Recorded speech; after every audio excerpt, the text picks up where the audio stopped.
evening and welcome to another Saturday here on Undaunted Weekly Recap. Well, this week, Amazonians woke up with CPDM, or should we say Paul Biya's loyalists, gallivanting globally celebrating Paul Biya's 40 years in power. The peak of the week came on Thursday, when President of the Federal Republic of Amazonia, Dr. Samuel Icomensako, made some revelation that caused some to describe the status quo as the Kondengi Mafia. Prior to the town hall, the president sent out snippets of his discussion of the town hall on his official page that seems to suggest and has now been confirmed that the enemies from within and are being controlled by the Kondengi prison. Perhaps you want me to remind you of some of these words. Well, in the president's words, and probably his voice, I will try. It says, it is common sense to know that a true Amazonian combatant can't be at the same time an army at war with French Cameroon in the day, a friend in dinner with the bees at night, an unstrained militia against civilian Amazonia, and a respectable faction in Amazonia. Now the question would be, are they for the total freedom of Amazonia, or do they proceed just in a logic dictated by the Yaoundé and its terrorist forces who are not naive? We have observed in recent days that an unfortunate but powerful sense of betrayal is creeping into the very fabric of our home front defense apparatus. It is a branded enhancement from La Republique du Cameroon with a very objective to deviate our resolve.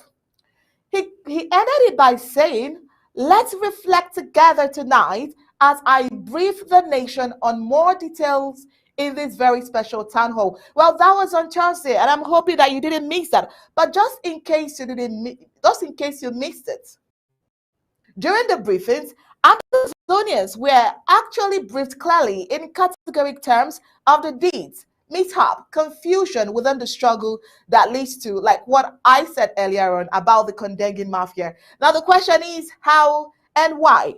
Well, in trying to answer how and why, tonight we have great panelists. You can mix it. Tonight we will be having Barrister Tim Bixia, Barrister Fu Johnso, SOS Francis Chi, and of course, Mr. Party King. Now, these great men will take us to great memory lane of these Biya's 40 years. But before then, let's get to the recap, just in case you missed the news of the week.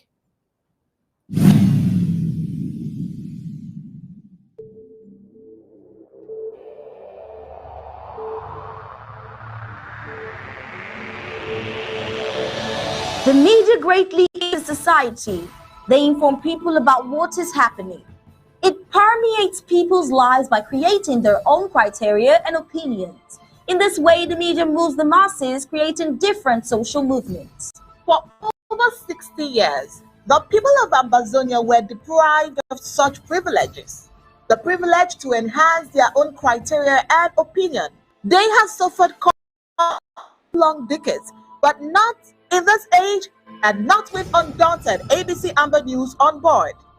You must understand that wars are fought and won in the media. The speed of the revolution and Amazonia's quest for freedom can be explained without highlighting the diligent use of the media. Franco-Cameroon colonizers, among other strategic moves, weaponized the media against Amazonia so long, and they continue to do so even today.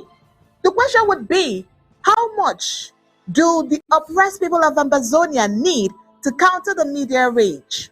Indeed, how much more is required to stop the genocide? The carnage in Amazonia didn't start today. In 1961, 1984, 1992, Amazonians were slaughtered in huge numbers and help was not forthcoming. Why? Because the oppressor was the piper in the media. The good news is, we have what it takes to dictate the pace.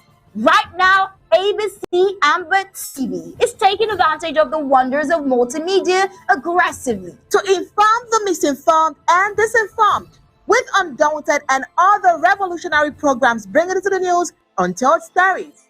Most importantly, to win the media war by taking ABC Amber TV into every multimedia platform. In a word, Where the importance of storytelling can never be overemphasized, Amazonians has to tell her own story, not the other way round. And like we say it always, Amazonia must narrate her story accurately. We can do this together, you know, right? You are just a click away. Visit our website at www.abcambertv.com, and the steps are quite simple. With just a click on the website, you can become a club member with so many benefits. You can also make a one-time donation, advertise and showcase your goods and services at the marketplace on the website. That was easy, right? You're welcome on board. And thank you for opting for the winning team.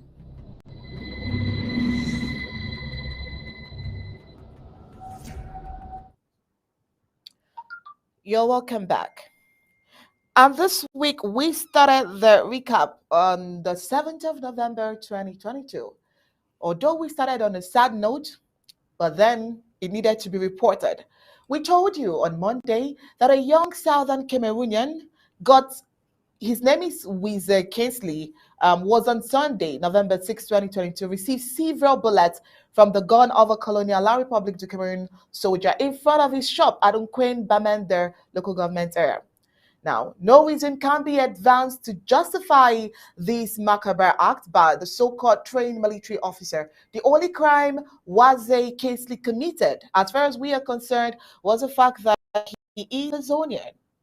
All right, with that, we moved on to our next report. And of course, you know that previous week, videos went viral on social media that the ADF are, of course, headquarters, if you want to keep it that way, and also killers of our Amazonian restoration forces. And not just that, also innocent denizens. We had this report that they've kidnapped 9 health workers at a hospital in Batabo local government area, Momo County, and were demanding a ransom of 500,000 francs CFA from each of their families. Can you imagine that? Now, Amazonians say they are very, very tired with the ADF excesses. Now, one of the soldiers said, what should we really do with these ADF Ayabacho Pamela gang? I think we should give them public flogging after and banish them for good. And that's what the soldier think. Probably you would think the same thing. Well, after that, we moved on to another report where Southern Cameroonians have been rendered homeless in the Boyer by the municipal authorities in a demolition expedition.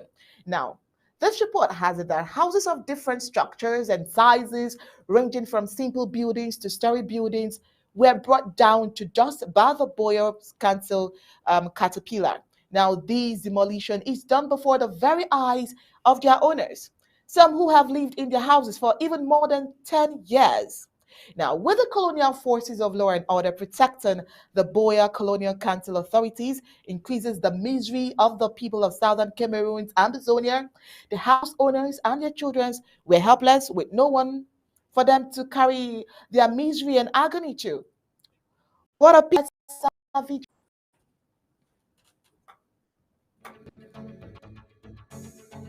What we are witnessing here is the demolition of certain buildings that have encroached and now obstruct the free flow of water in the region. This is happening in Boya municipality. According to the mayor of Boya, despite previous warnings, occupants continue to pay deaf ears and to encroach into water courses, thereby blocking the channels through which water ought to flow, and the effects are terrible. Block the track for water. We all will be service. That we don't come from mountains on time. You don't find, you don't be see where for pass, for go for Isa, Big C for Limbe. Why? Because right from the foot of Manfago for Boya, people that be in the bill, they block all side where water for pass.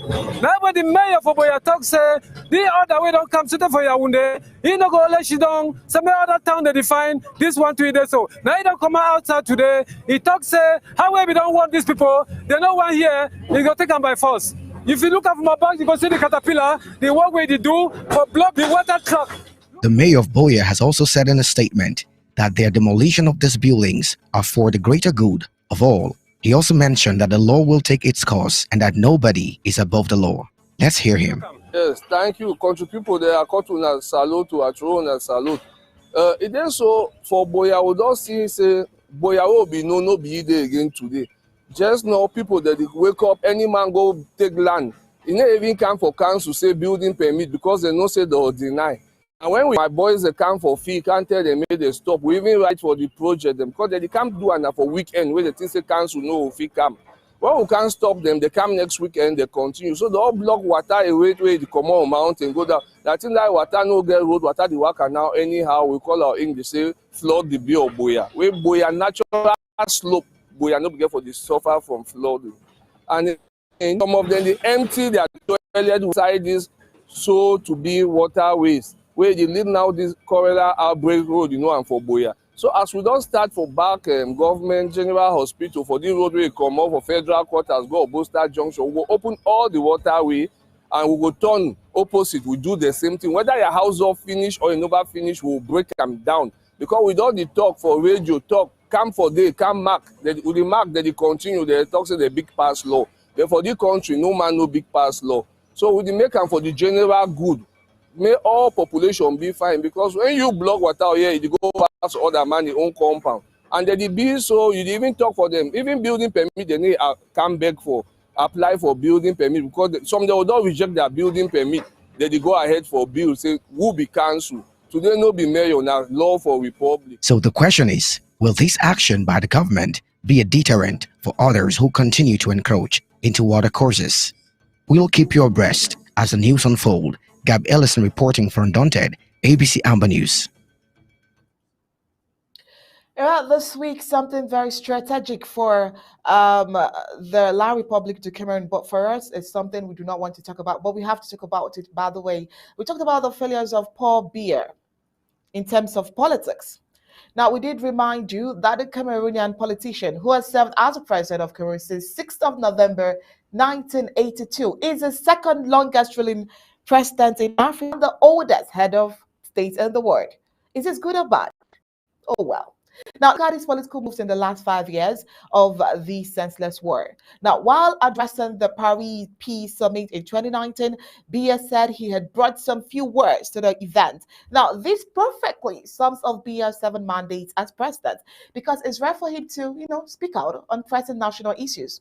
Now, when Cameroon was hit by the coronavirus pandemic earlier in the year 2020, Biya stayed out of public view for 2 months. Then afterwards, he came and made a televised address to the nation in May 2020.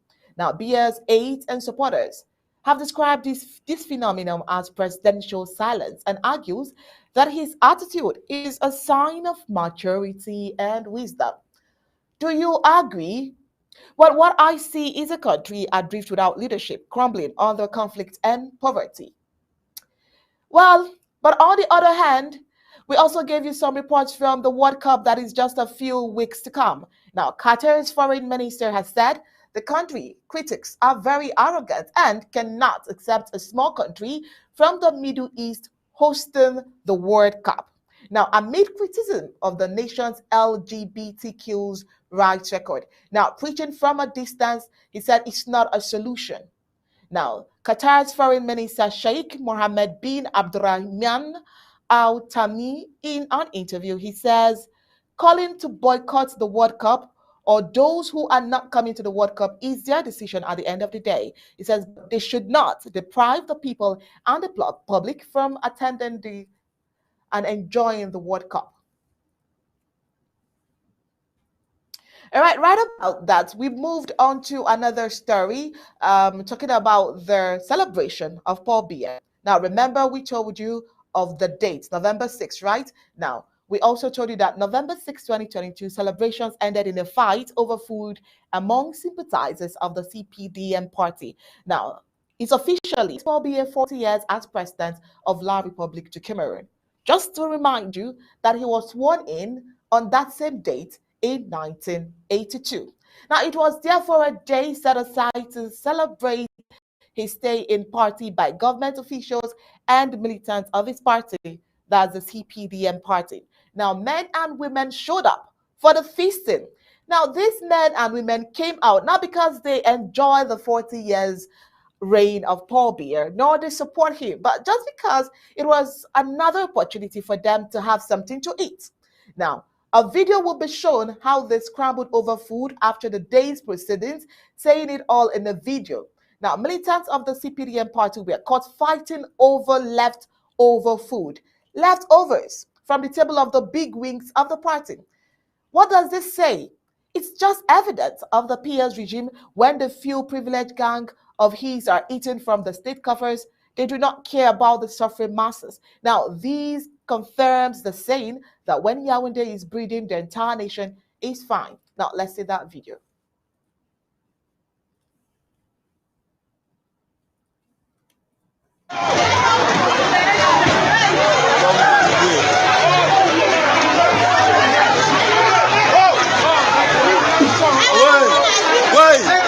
C'est ça.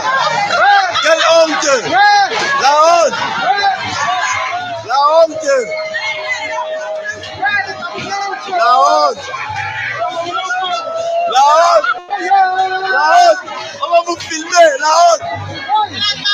On va vous filmer. Merci. Tu as pris 5 paquets. Merci.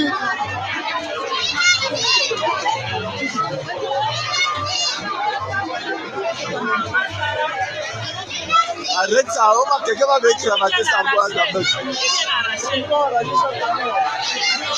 On les filme.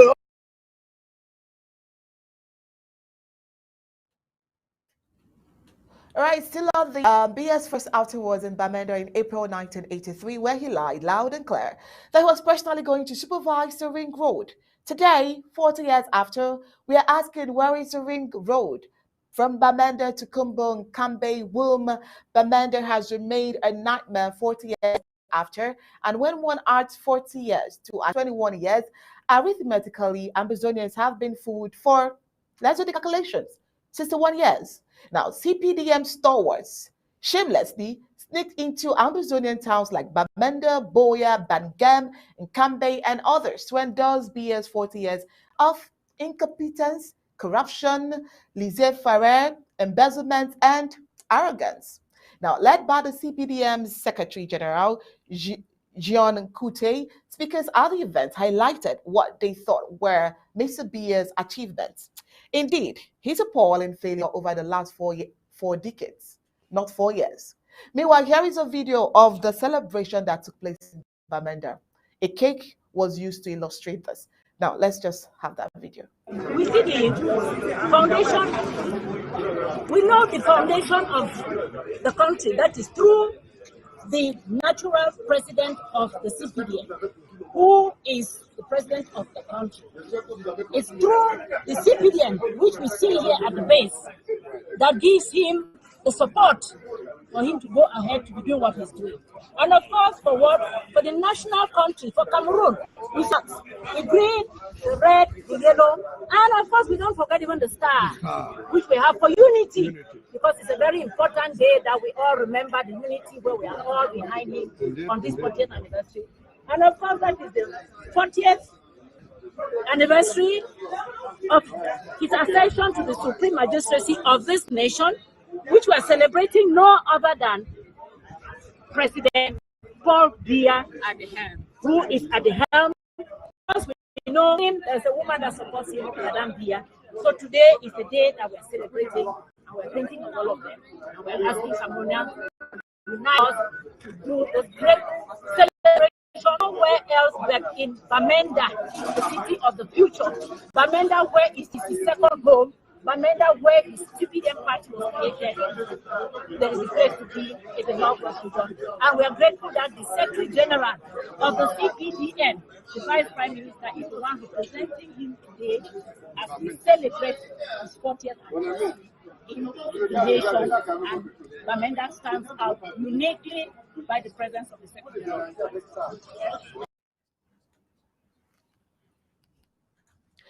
All right, I'm sure that you would have been smiling there. Just leave it at that.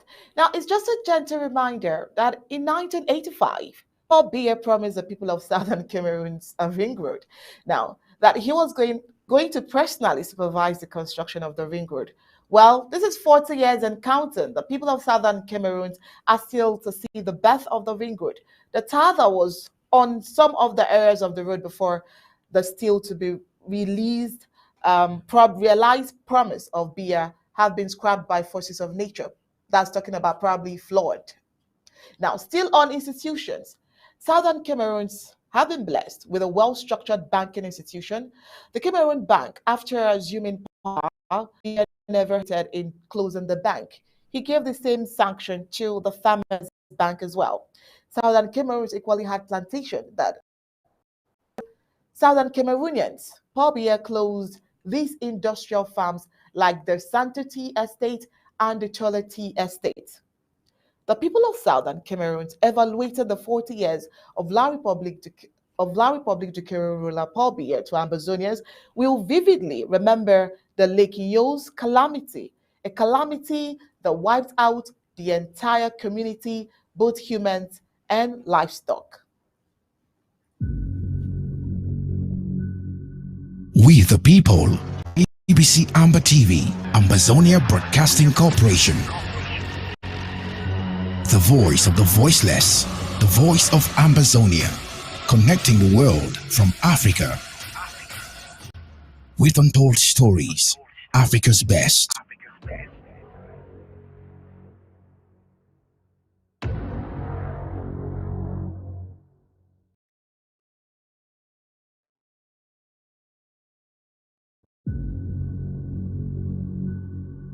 We the people, ABC Amber TV, Ambazonia Broadcasting Corporation. The voice of the voiceless, the voice of Ambazonia, connecting the world from Africa. With untold stories, Africa's best.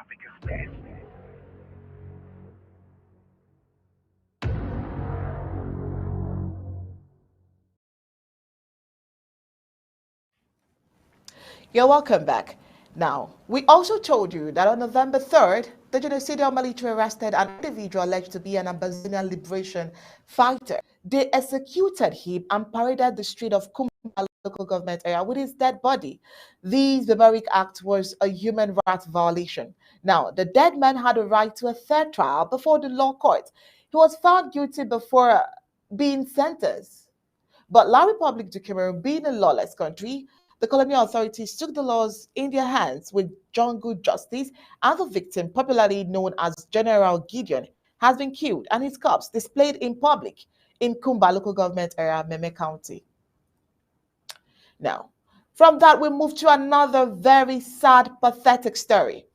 It was told that from 1982 to 2022, the country is still unable to satisfy its population needs for drinking water, neither in quantity nor in quality. The plethora of organizations, Sing Cam Water, Cameroonese, Desox, Ministry of Water and Energy, dedicated to the supply and distribution of drinking water in Cameroon and Amazonia, are experiencing enormous difficulties. Among the obstacles are structural dysfunctionals, the galloping demography of the city, severe low water levels, and untimely power cuts by the company that supplies electricity. Faced with their maxim, water is life, the people of the North, a major electoral basin of the CPDM, will reply, water is worth life. Not once, not twice, several citizens have lost their lives while going in search of water in this part of the country. How much more will the people of Southern Cameroonians suffer? All right, and that is not all. Now, the fight to preserve and free homeland from the invasion of La République du Cameroon has seen the coming up of diverse groups with zeal and passion to die for the cause they consider divine. Now, the population has captured and handed two armed men to the colonial La République du Cameroon soldiers in Bangam. Now, this happened during the afternoon period of Tuesday, November 8, 2022, in Bangam of Kupe Monanguba County in the equatorial zone of Amazonia. The two, teamed as notorious amber fighters, according to a report by the Guardian Post newspaper, were fleeing after a failed attack on the colonial La République du Cameroon gendarmes at the checkpoint in Mbo village, Bangam local government area. It is reported that the two ran out of bullets after a prolonged and definite gun exchange with the soldiers. With empty guns, void of ammunition, the population was able to capture them and hand over to the colonial soldiers of La République du Cameroon. That's good, right? Right, so Moving on, the foundation stone of a domestic gas filling center was laid on November 5th, 2022 by Gaston Alondu Azumba, the colonial minister of water and energy. It was in Bamenda, Banshi Quarter, that the first domestic gas filling center in the Bamenda will be built. This is a project of the Hydrocarbons Price Stabilization Fund HPSF worth 6 billion francs CFA, which is spread over a period of 24 months. Now, in just 25 months, the southern region of Amazonia will be equipped with a filling and storage center for the domestic gas. This is a unit, or this unit will, with the advanced technology, will bring much goodies to the region, said the colonial member of the government. Now, according to Okay Johnson Doe, the Director General of the HPSF, the construction of this infrastructure will cover an area of 6 acres and will substantially reduce the price of a 12.5 kg bottle of domestic gas. Because of the security crisis in this part of the country and the current butane crisis, the price had logically soared to between 10,000 francs CFA and 15,000 francs CFA. All right, moving on, we had a relieving story about Chief Moja Moja. So it happens that the Center for Human Rights and Democracy in Africa, CHRDA, denounces in strong terms the ongoing act of torture and inhuman and degrading treatment by Chief Ehume John, who is popularly known as Chief Moja Moja. Now, it is on record that all of his atrocities are on record. Now, such acts that we are talking about took place on the date of 31st October 2022, 7th, 8th, and 9th of August 2022, 9th July 2022, 5th July 2022, 27th of June 2022, 26th of May 2022, and 5th of April 2021. This statement covers 7 different acts of torture, in physical, mental, and arbitrary detention of a total of 11 men. Chief Moja Moja is the traditional authority of Boassa village in Boya, southern region of Amazonia, and a member of the colonial La Republic du Cameroon military. He has been witnessed on multiple occasions, publicly humiliating and torturing unarmed civilians alleged to be separatist fighters to share separatist ideology. He records the torture on video, which is then circulated on social media by himself or his supporters. It is an indisputable fact that Chief Moja Moja acts are acts of torture and inhuman and degrading treatment, considering also the fact that he is acting in his capacity as a military man and a chief, being an auxiliary of the administration. Now, while new videos were rarely published since barrister Tamfo Richard filed a complaint against Chief Moja Moja on the 13th day of July 2022, his acts of torture seem to have, continued. All right, and the last story on the recap today is a story that says that La Republic du Cameroon wants to send some humanitarian assistance to the numerous Amazonians that has fled to Nigeria for succor. Now, you would ask yourself, after declaring war on the people of Amazonia, why now? Why not better end the war than shamelessly going after the consequences of the war? He even declared. Why even announcing the gesture even before its execution? Now, Amazonian refugees in Nigeria will receive humanitarian aid from 21st to 25th of November 2022, presented as a special emergency humanitarian assistance of the colonial head of state, Paul Biya. Now, this aid will be distributed by the consulate in Calabar. Now, this was announced by the colonial CRTV radio, the state media, on the 8th of November 2022. Now, according to this media, the registrations have begun at the Cameroonian consulate in Calabar and will continue until Tuesday, November 15th. Now, we have a lot of discussions that would go on this evening.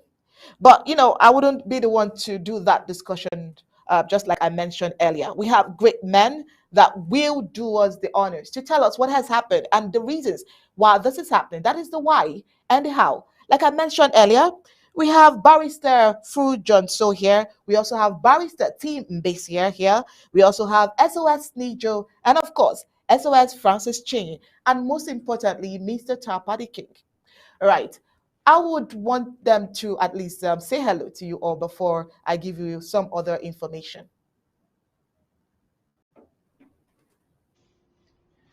Yeah, good evening, Onye. Good evening, fellow Amazonians, ladies and gentlemen. This very important interview segment will be anchored by myself. It's unfortunate that so far we do not have Barrister Tim Behesa yet in the studio, but we may in the studio as you can see on your screens right now. Me in the studio is Nijo, the Secretary of State for for the Department of Resource Mobilization, Finance and Resource Mobilization. You have the Barrister Fru Johnson and the Secretary of State for Self-Defense. You must have seen the caption, and you are definitely sure that these different actors are here to tell us the new ground game that has been activated.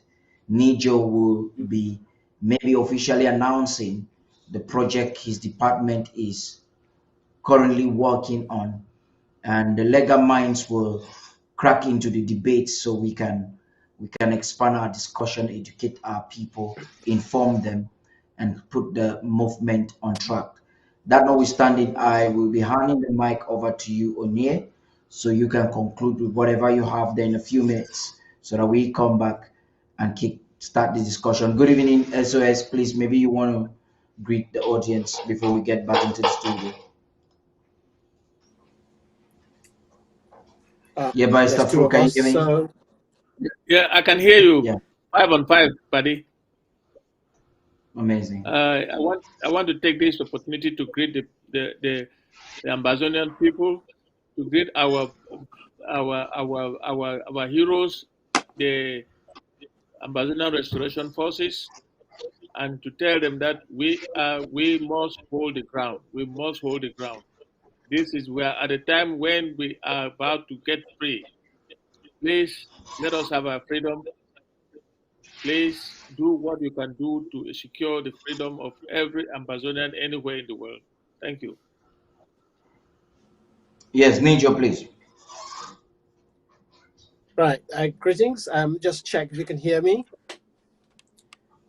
I can hear you very loud and clear. Oh, brilliant. Greetings. And it's a privilege to be on a platform with Senior Barrister Afro and, of course, able SOS for Defense, Comrade Frank Chenye. I'm here, as Comrade Paddy has explained, to alert Amazonians of what is cooking. We're in torrid zones with lots of false information floating in the atmosphere. We want Amazonians to know that when they say shake no day, this is the time for us to put our foot down and say shake no day. It's not to say when everything is in our favor. When the wind is blowing against us, that's when you can see those that you can count on. You can see the soldiers that you can lean on.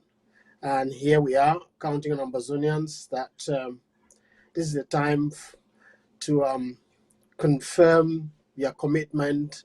This is the time to show your sacrifices. So thank you, Comrade Padi, for giving me this opportunity to join. And of course, 21 gun salute to our resistant and stubborn ARFs on home front. Thank you.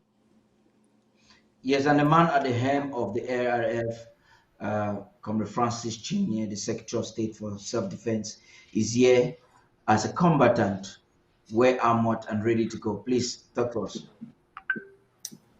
Thank you, Director Tapari, fellow panelists, Barrister Fro, your cafe today up, Secretary Nijo, 21 Gun Salute. Dear people of Ambazonia, it has been a while that I haven't really been able to join you on the news to brief you on the happenings. But I thank God the ARF's 21 Gun Salute to them. They have been doing an excellent job. In defense, we do more and we talk less.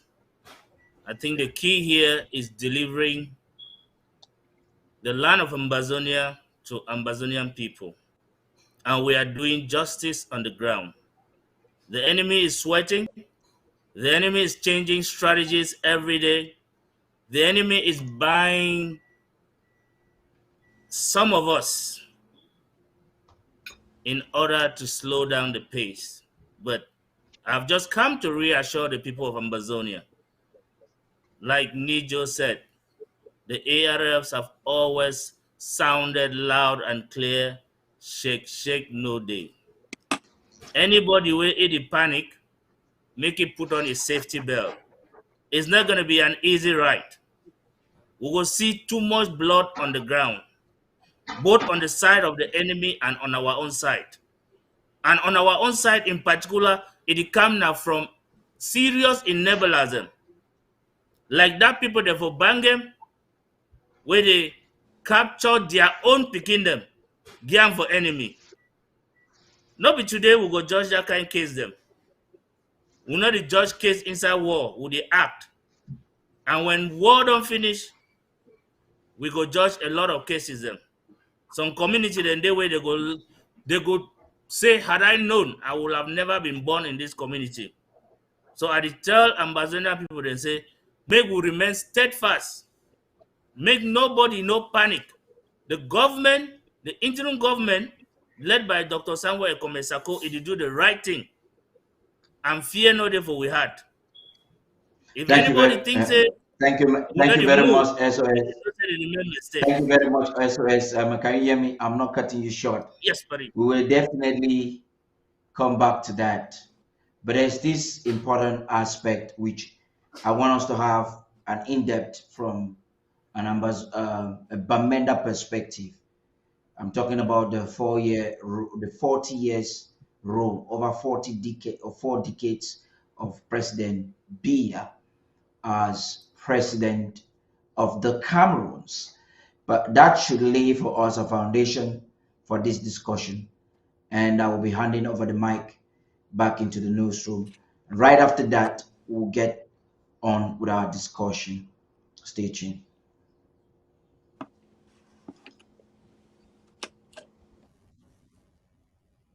All right, thank you, Mr. Tar. Undaunted here takes Bamenda in particular as a case study in evaluating the 40 years of La Republic du Cameroon ruler Paul Biya at the helm of affairs. Now, while the few selected by Paul Biya and the system are feast, whining and dining with a broad smile, that the chairman of the CPDM party and head of state of La Republic du Cameroon, Paul Biya, clocks 40.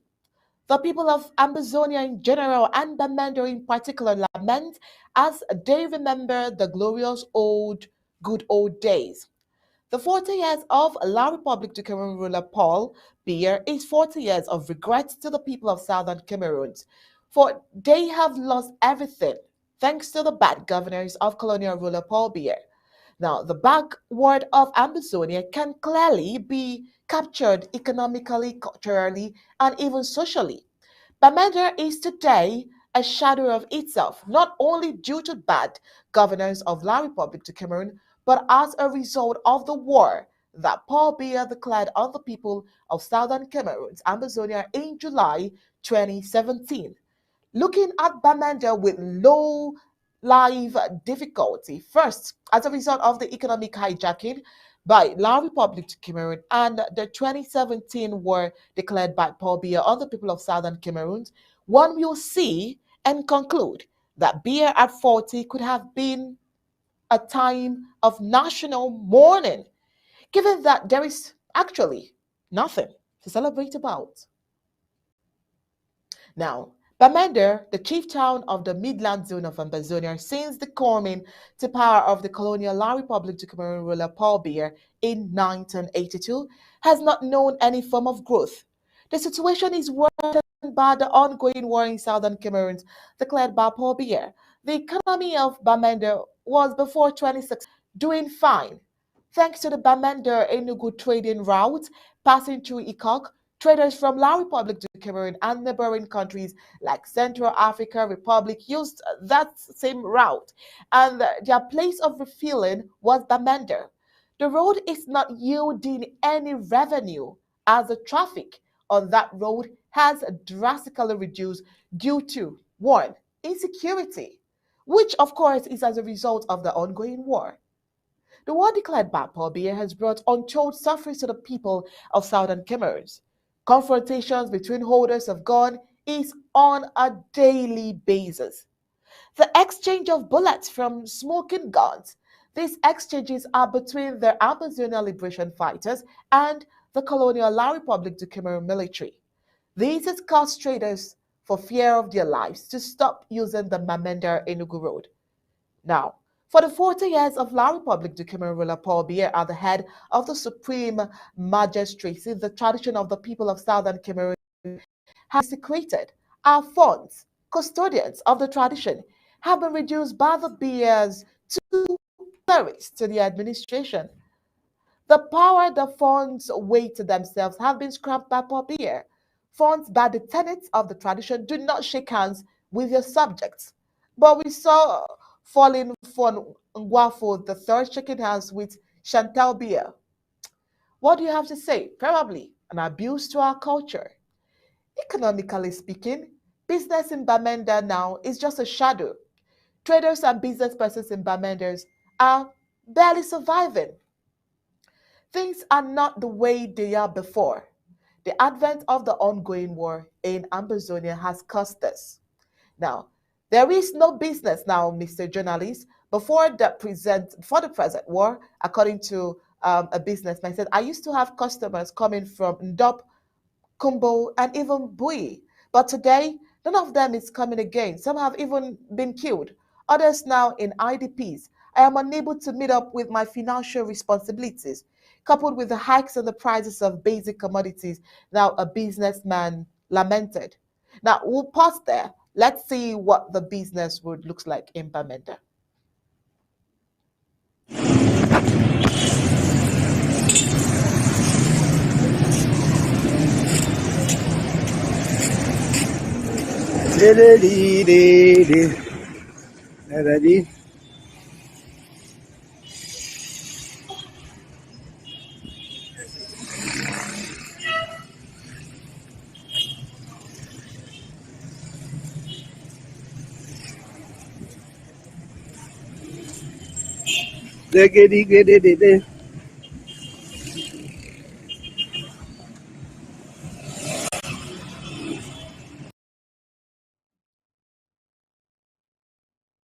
As you can see, business is quite very low and slow as well.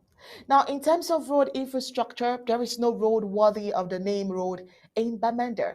Now, in the rainy season, the roads are covered with mud and dust in the dry. As the roads are at roads, even at the heart of the city, of recent, the government Cameroon. Now, here is a road for yourself. Now, through the in-house leave Bamenda City Mayor Paul Achombong used earth to fill potholes within the city center after 40 years of Paul Biya's as head of state in the place of tar. Where is that even done, I ask? You might want to answer if you know.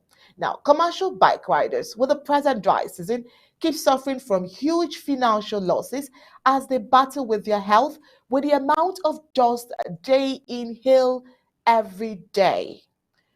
Bamenda is Amazonia in miniature.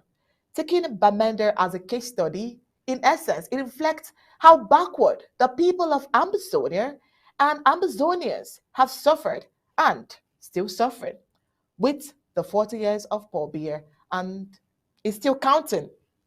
It's still counting. Mr. Tara, I'm sure you know that it's still counting until we do something about it.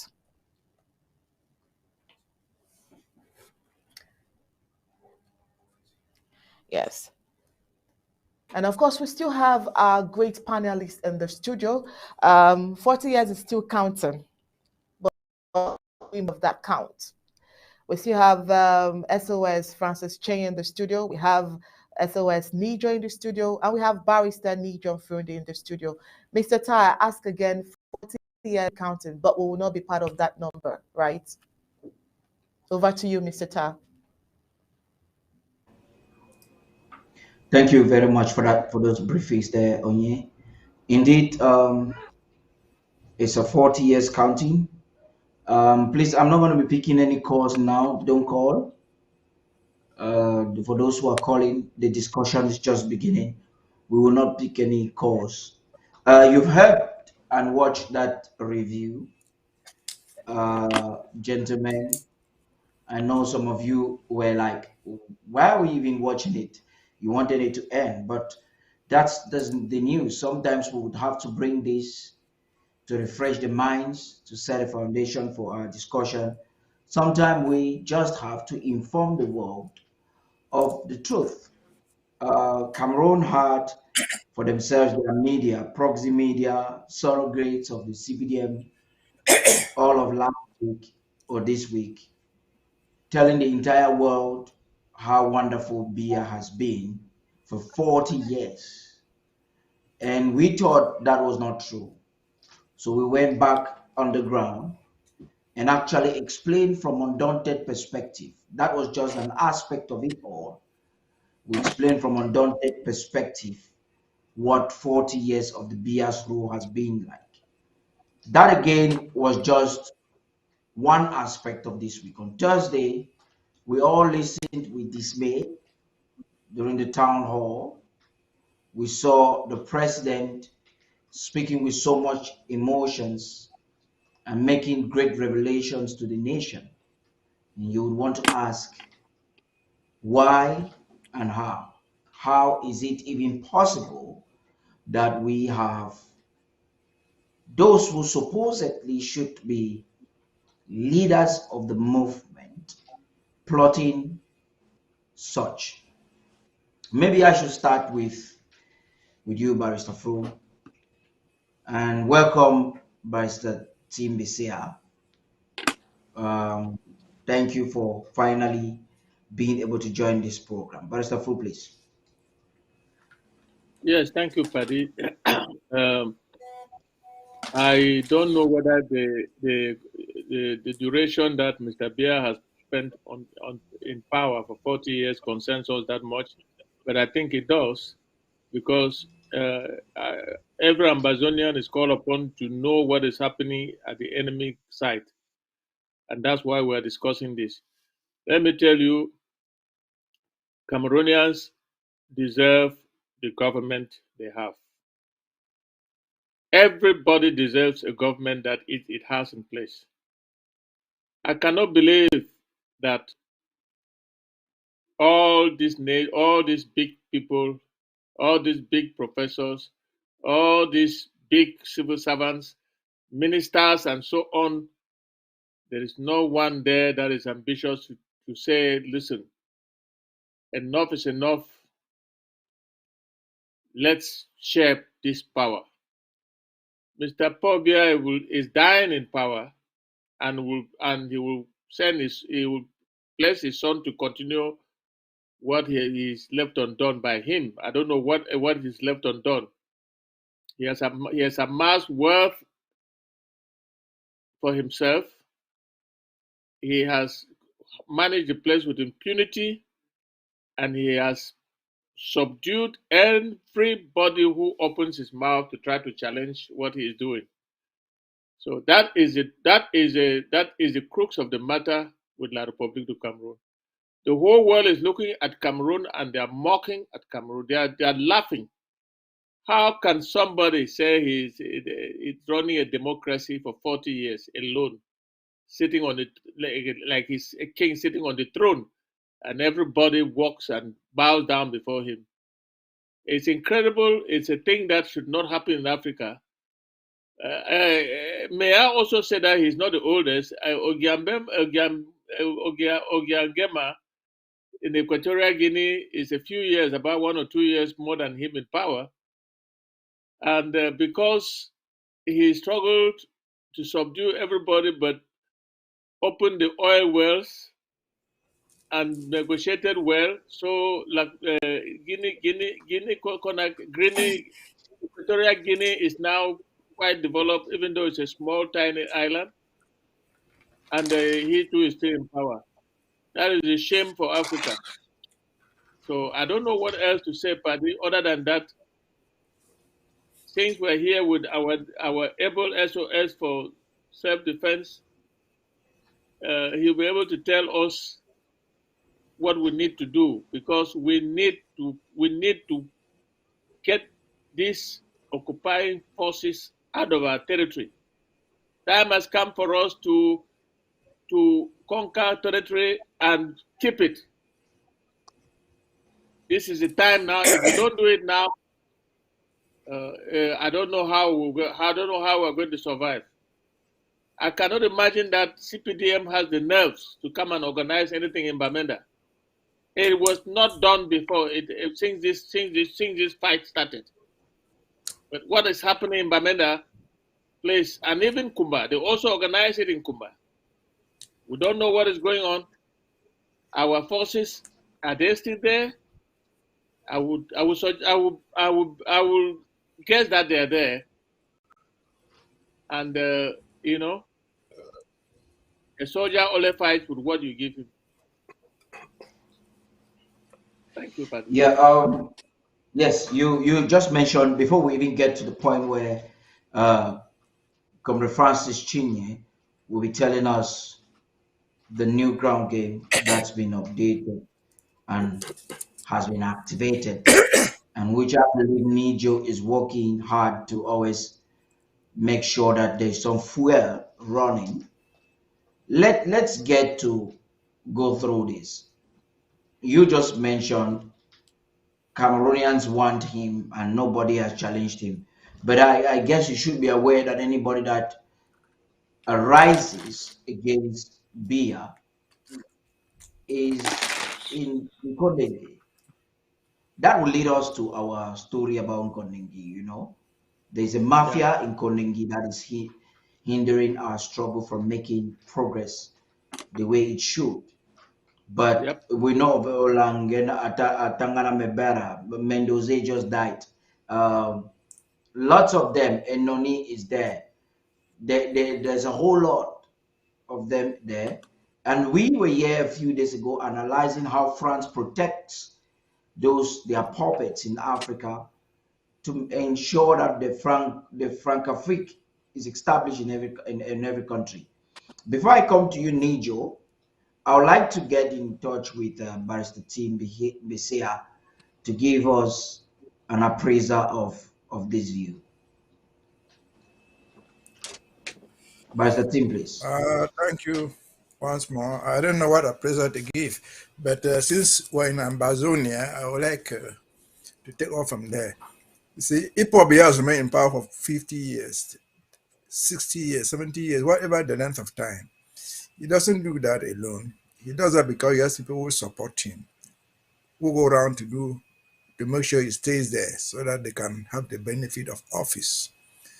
He has powerful enablers. If the CPDM, his party, celebrated in Bamenda, Kumba, Boya, we never saw him there. It is because he has enablers who sit in Bamenda, Kumba, or wherever, and then do all these things in order to perpetuate themselves in power. Again, since we are dealing with Ambazonia, I would like just to give an example. I don't hate anybody. So if I mention names, people should not think that I hate any particular person. Some of us don't know that there are people, Ambazonians, who are benefiting from this system. Not just benefiting financially, but otherwise. There are people who have about 5 retirement pensions under Mr. Paul Biya, and they are Ambazonians. Why would they go away? They're almost dying, but they will not want to die because they lose some of those things. Let me just give you an example. All of us know this park called Mosonge. Mr. Mosonge has at least 5 different pensions. Mr. Mosonge was the director of Labogini. That's a very big company. He retired from there and became the general manager of the CDC, the largest employer in the country. Served there for decades, about 10 years or more. Retired from there, became the prime minister, served for more than 10 years or whatever length of time. Retired from there, became a senator, served there, they created another juicy job called Bilingual Commission. I hurriedly ran there. I is still there. These are the type of people who perpetuate Mr. Paul Bia's thing. We talk about, sometimes we talk about these things and talk about tribalism, whatever thing we want to talk about.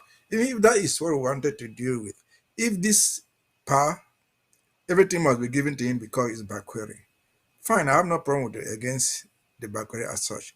But this man alone, at 80 or more, he doesn't see any other young child in that Bakweri clan who can occupy many of those places.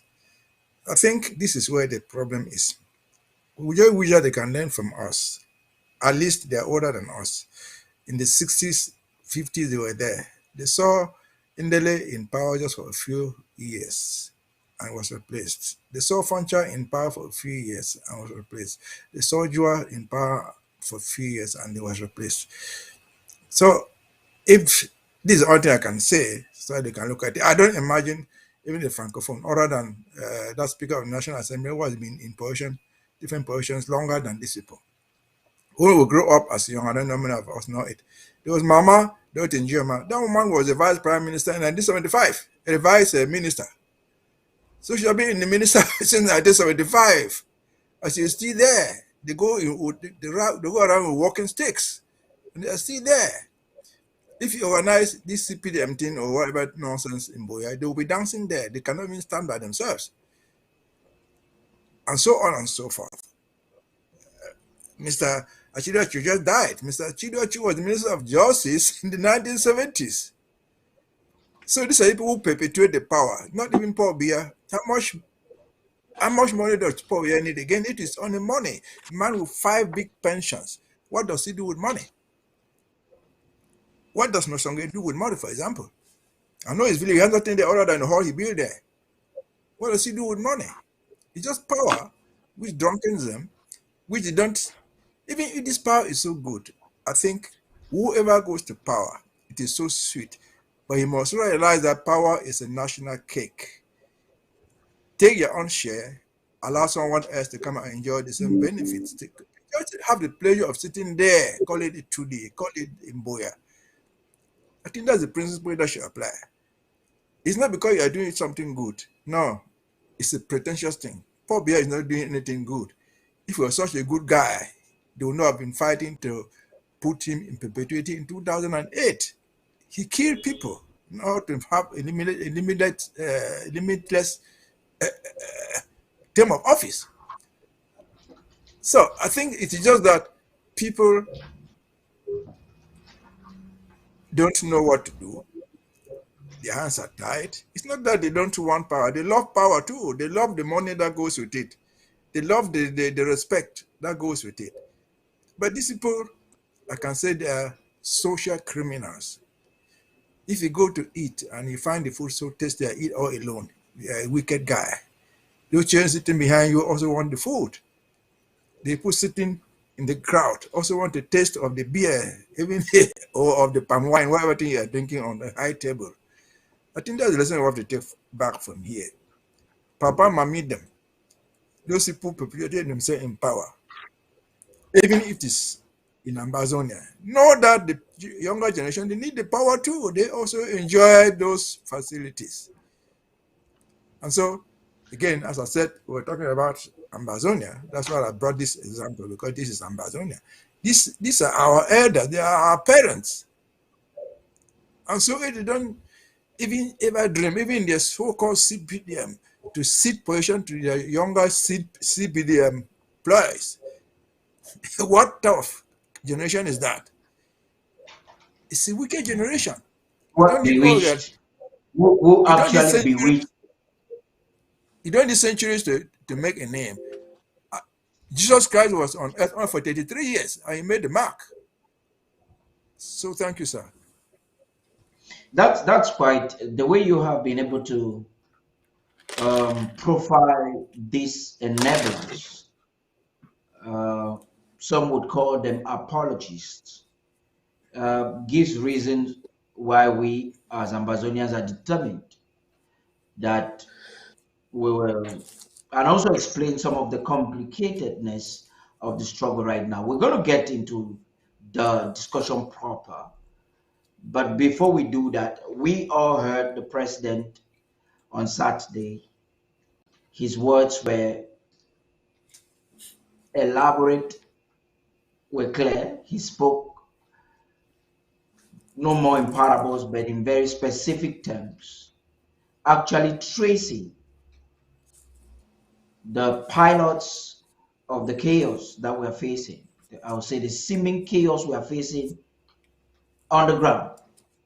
These individuals have faith in the diaspora, but then you want to ask yourself, but who are they working for? These are some of the things I'll be asking you by the team and by the flow to respond to.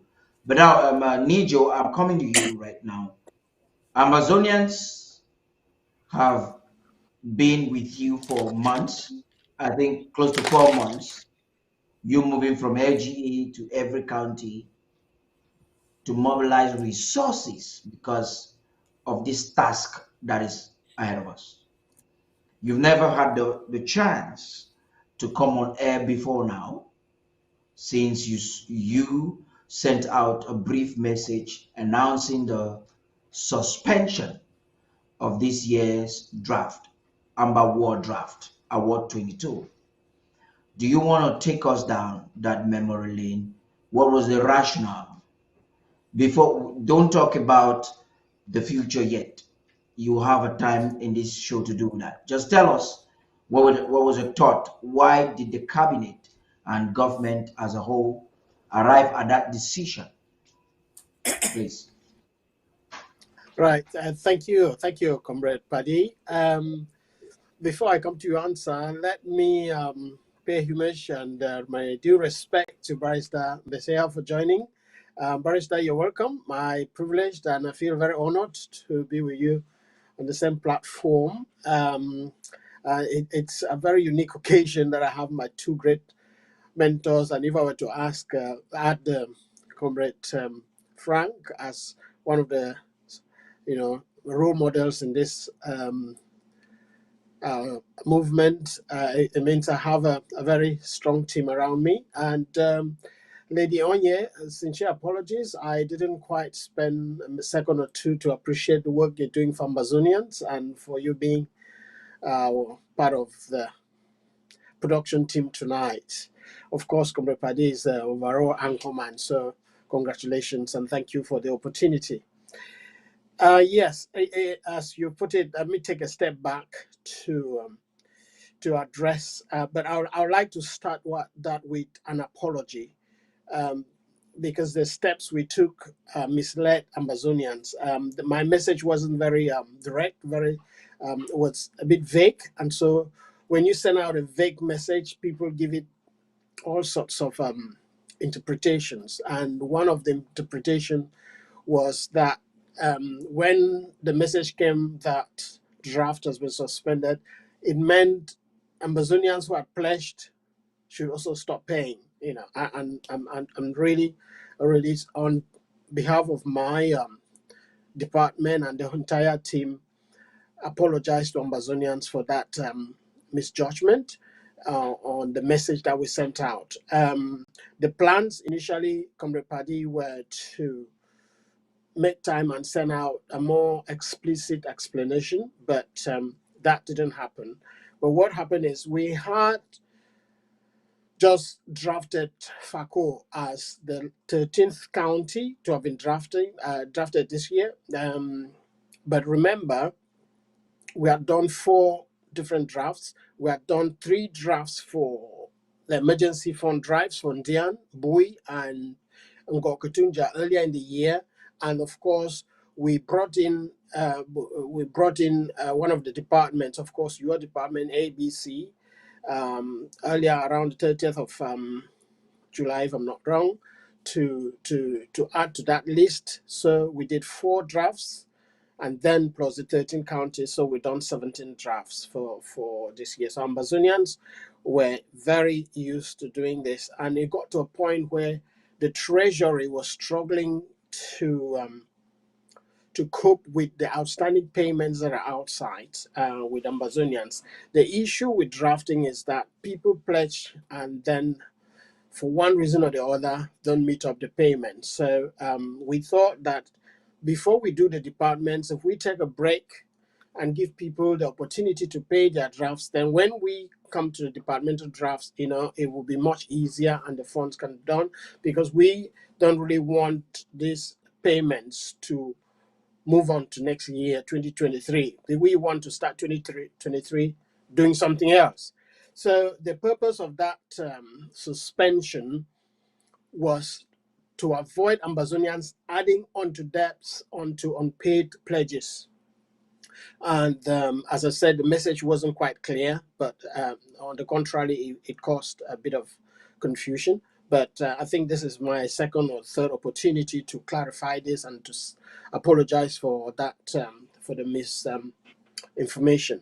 But however, that said, I think we have moved on, and Ambazonians are aware that when you pledge, our draft normally has 2 phases. A draft means you go up and you pledge an amount of money to pay, and normally with a date in mind to complete the payment. In most cases, in our case, I take a barrister. So, for example, every draft barrister comes in, he makes his payment upfront, and then brings the figure when we're reading the pledge, the draft to announce, and he sends his receipt. Now, that's one way of doing, the most ideal way of doing it, particularly in our cases where we have immediate need for resources, immediate need for cash. Ideally, most Ambazonians come in on a Saturday evening and pledge and say, okay, I'll support this with $100, and then they spend a week to send that money. Some paid same night. That is a routine. But one of the responsibilities of the county that has been drafted is to remind those pledgers that please honor your draft. And to remind people you need resources, you need the time, you need telephones, you need staff to phone these people and get them reminded.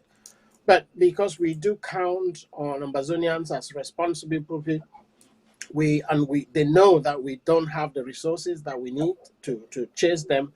We thought that after the 13th county, the final county, let us give them a break, let them redeem all their pledges, Okay, and then we okay, Nijo, move on to the departments and Nijo, I move on think to you've been labeled, Nijo.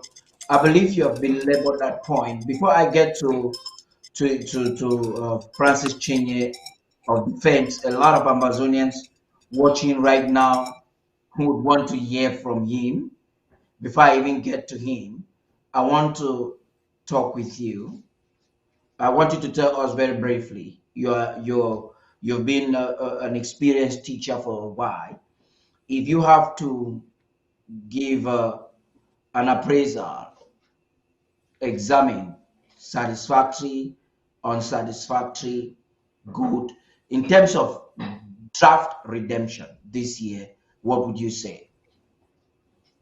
Just briefly, I would please. say I should have checked on the records, today's records, as far as payments is concerned. One of the things, Repadi, you need to appreciate is that the finances are in 2 phases. Okay, when we draft, most of the support that people pledge for the president's basket, about 90% of it is paid within a week. If you include the payments that I've just mentioned, So that so that supporter so, like so that Barrister that is does. very satisfactory. That is very satisfactory. Correct. But when you go onto the side of the draft where leadership is involved, where county and LGA executives are concerned, where they draft as a county or as an LGA, and it's $1,000, some of these leaders take the whole, a very long time to redeem their pledges. That is where the problem is. So it's a bit of it's a bit complicated to look at the whole draft and give it an assessment. But as far as the presidential basket is concerned, I'll say it's very satisfactory. As far as the draft within the county and the LGA is concerned, I would say average, because if I take my LGA for instance, we are on 80%. As things stand now, and I think quite a few LGAs are around 60, above 50. But that doesn't mean that there are no LGAs and counties that payment is below 50%. So it's a wide range. It's a wide range of sports on the line to assess. That's why I say it's slightly difficult to assess. But if you pick LGA by LGA, county by county, I'll put my bottom dollar from Ngokutunja, there will be around 70%. That is the whole county. Because, I mean, these guys are very effective. And maybe 70% is on the score. They would probably be looking 85, 90. So we're in a very mixed situation. So I hope I answered your question. But depending on the sort of draft figure you're looking at, it's satisfactory and somewhere it's below par. Yes, I got exactly what I wanted from that. SOS France, SOS France Chenye. Now I'm coming to you at this point. You've been the Secretary of Self-Defense for some months now. That is even before we went for the ASSC2. At least you have been Secretary of State for Self-Defense. I understand you took over office at a very difficult, critical time. But then you've had more than 6 months in office. What have you done differently? That is before we get to what the president said on Thursday. Can you tell the people of Ambazonia what have you done differently for at least 6 months now? Thank you, Paddy. Amazonians, I think we all can understand and see the progress we are making in this war that was declared on us. I think I came into office at a very critical moment, and I've been working tirelessly to see that the ARFs at the home front are doing justice to the enemy and ensuring that they are working in full capacity with this interim government. I've had my own fair share of challenges, ranging from some of our same people that we thought we were riding in the same boat, trying to steal the water and make sure they deviate the objectives of this revolution. However, that hasn't derailed us, because the Department of Self-Defense has ensured that every ARF camp that is at the home front that is working with this interim government has received some form of assistance, either from the federal government or from their county, to push this revolution forward. Now, what have we done different on the ground? Prior to taking over, we had a lot of logistic challenges. We have worked so hard to smooth our logistic channels. We have equal refocus. Instead of just fighting everywhere, we have made sure that those areas that are hot, we keep them extremely hot to bleed the enemy in those areas, so that the amount of casualties on the enemy will increase. Because some areas that we were counting so much on, enablers have been able to infiltrate us in those areas. We are working so much tirelessly in the background to see how we can clear those areas. But where we have firepower, we will continue to increase it, and we have worked to improve our technology. Prior to that, most often, some of the casualties on the enemy were not as deadly as we see them now. We have multiplied whatever logistics we use to attack the enemy. And we have increased the amount of booby traps that are in our territory. Now, 95% of our enemy forces are afraid to make any trip into Ambazonia because they don't know where life will be terminated for them. The Department of Self-Defense is continuously working with the ARFs to improve, and I bet you until the enemy withdraws out of our territory, they will be surprised with the amount of technology we are using. That's how far we have gone, Paddy. Thank you. Yeah, SOS Frank, before I get back to Pastor Flo, so that we start examining what the president said over on Thursday, you made mention we have increased sophistication. By this time last year, or before this time last year, when Mr. Arnold started his folly, craziness, we had real popcorns. It was all over the media that the restoration forces were now expert in IEDs. Now, when you say that you have improved in sophistication, uh, are you telling Amazonians to expect something what more than that? Very straightforwardly, are you? Should Yes, we be Paddy. expecting that our technology is far way better than that?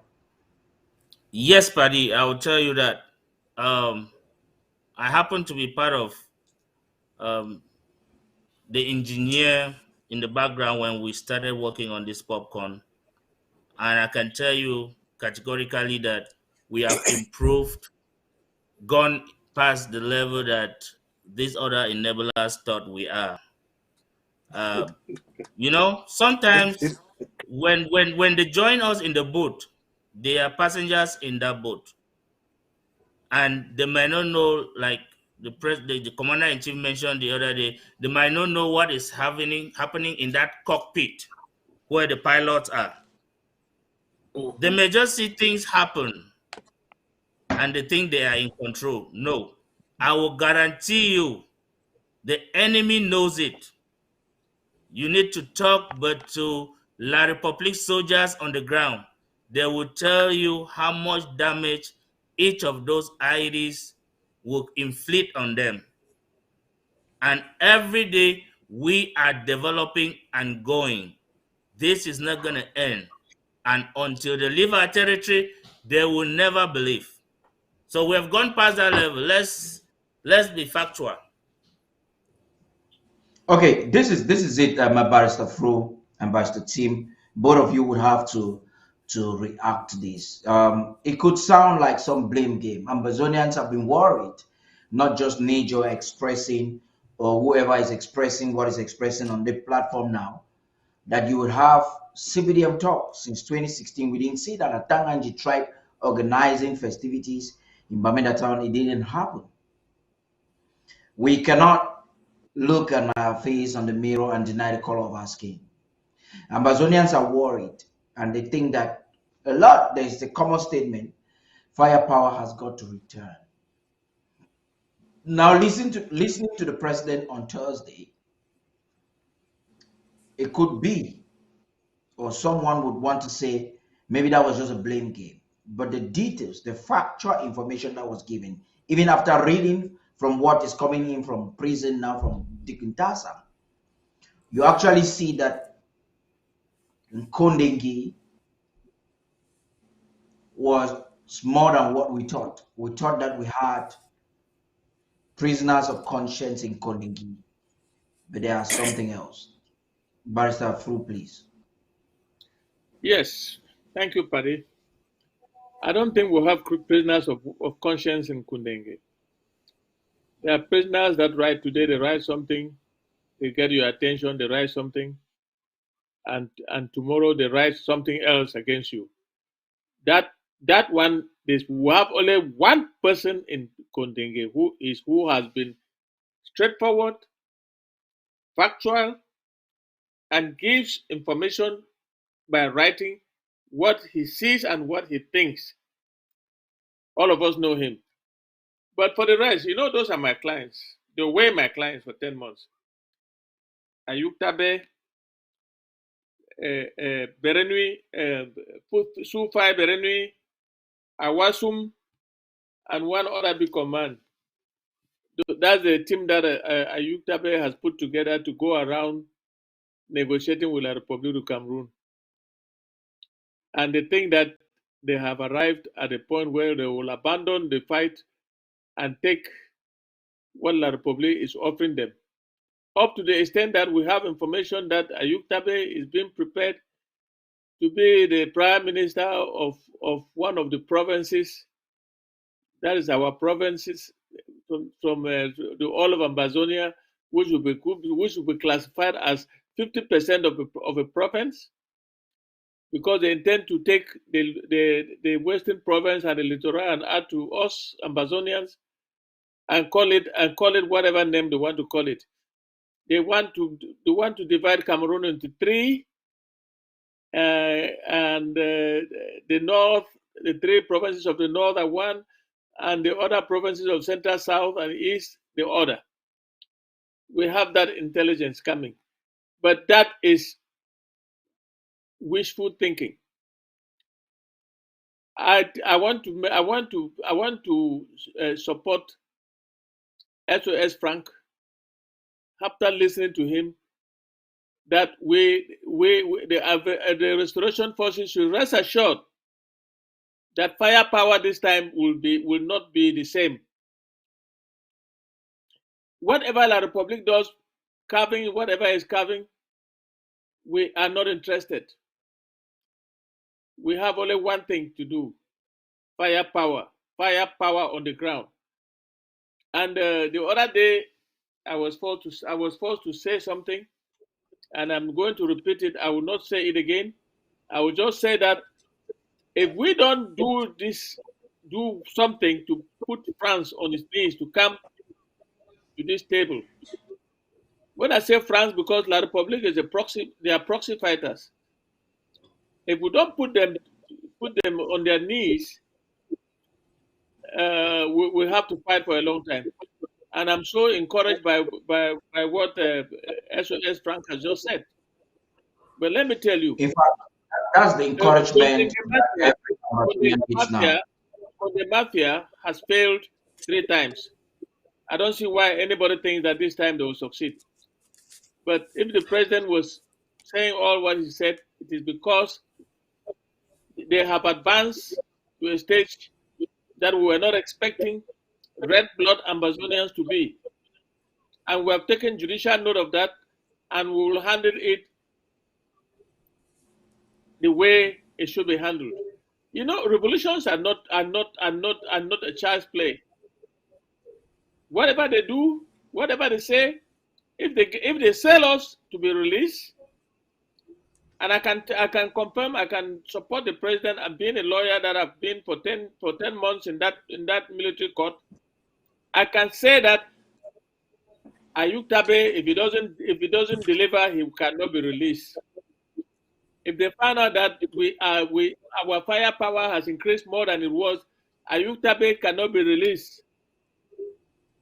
Let him stop dreaming that he will become the prime minister of I don't know how they're going to call it now. Whether they'll still call it West Cameroon, or they call it whatever they call it. Let him stop dreaming. That's all I can say. And there are people that I know. They have no qualms. They are desperate people, but they are going about their release in the wrongful way. I thought that if they were wise enough, they would have stayed in prison and let us on the ground seek ways and means of getting them out. But if they want to, I'm going to come back to. We're going to come back to that, Pastor Fro. But Pastor Tim, I'd like to ask you this: you, like myself, heard the president, and he's somebody that's very sure with the words he uses all the time. Yes. I'd like to ask you, Barrister T, why do you think the comrades in Kondengi could be doing what they're doing, cognizant of the fact that it's derailing, it takes the struggle out of course? Why do you think they should do or they have been doing what they're doing? Barrister T, please. Well, I cannot go to their mind to know what they think. But I think there are some things that they don't know themselves. And I want to address the issue from there. And I hope they are listening to us. If they are listening to us, let them listen to me carefully. They might learn something new about their situation. Now, we've all heard that, we all know that we have people in prison in Kumba, in Boya, in Bamenda, and many even more in Kondingi, other than these 10. But the 10 Naira, what they call the Naira 10, they are special. Not because they were fighting now. They're not special because they were fighting. They're not special because Ayoktabe was there. That's nonsense. They are special because, and this is what they don't know, they are hostages for people who are old, quite old enough, like Mr. Mfo in Kondenge. He would tell you the story of the 1970s. There was this hijacking thing everywhere, especially in the Middle East. The Palestinians would hijack a plane and take the plane away with people there. They were not hijacking those individuals. Any plane where their enemy was, they hijacked it with the purpose of getting something done for their cause. The Naira 10 are exactly like that. There are people among the Naira 10 who have never even tasted this our struggle. Even back home in the peaceful days, they were never part of the SCNC. They were not part of Choya, but they were nothing. They just got caught because they were Anglophones and they found themselves in one particular spot. They were not even caught, they were hijacked. When people hijack others, these people hijack become hostages. I hijack people because you want to get something out of your cause. No hostage, even if they're asking for money, if they're asking for $1,000,000 or $1,000,000 and you're a hostage, you cannot pay that money. Not because you don't have the money, but because you already have hostage, there's no way you can have access to your bank account to pay the money. So bottom line, hostages don't negotiate for their own release. In fact, if you read the American handbook on hostages, the first thing they tell you inside there, well, if you're a hostage, be submissive to your hijacker because the only authority is that he will kill you. So if this is what they are doing, that's great. But if they are thinking that they can deliver, they were taken away because they speak English, not because they were fighting. No. La Republic saw this as a useful target. They thought that if they took these university professors, Ayoktabi was just alone there as a government minister, as a prime minister, whatever, president. If they took all these intellectuals, this might force Ambazonians, call them Anglophones, they call it, to abandon whatever thing they were asking for. If we had abandoned that struggle in 2018, they would not be in prison anymore. They would have been released. Because that's what they want in return. That's what Yaoundé wants in return.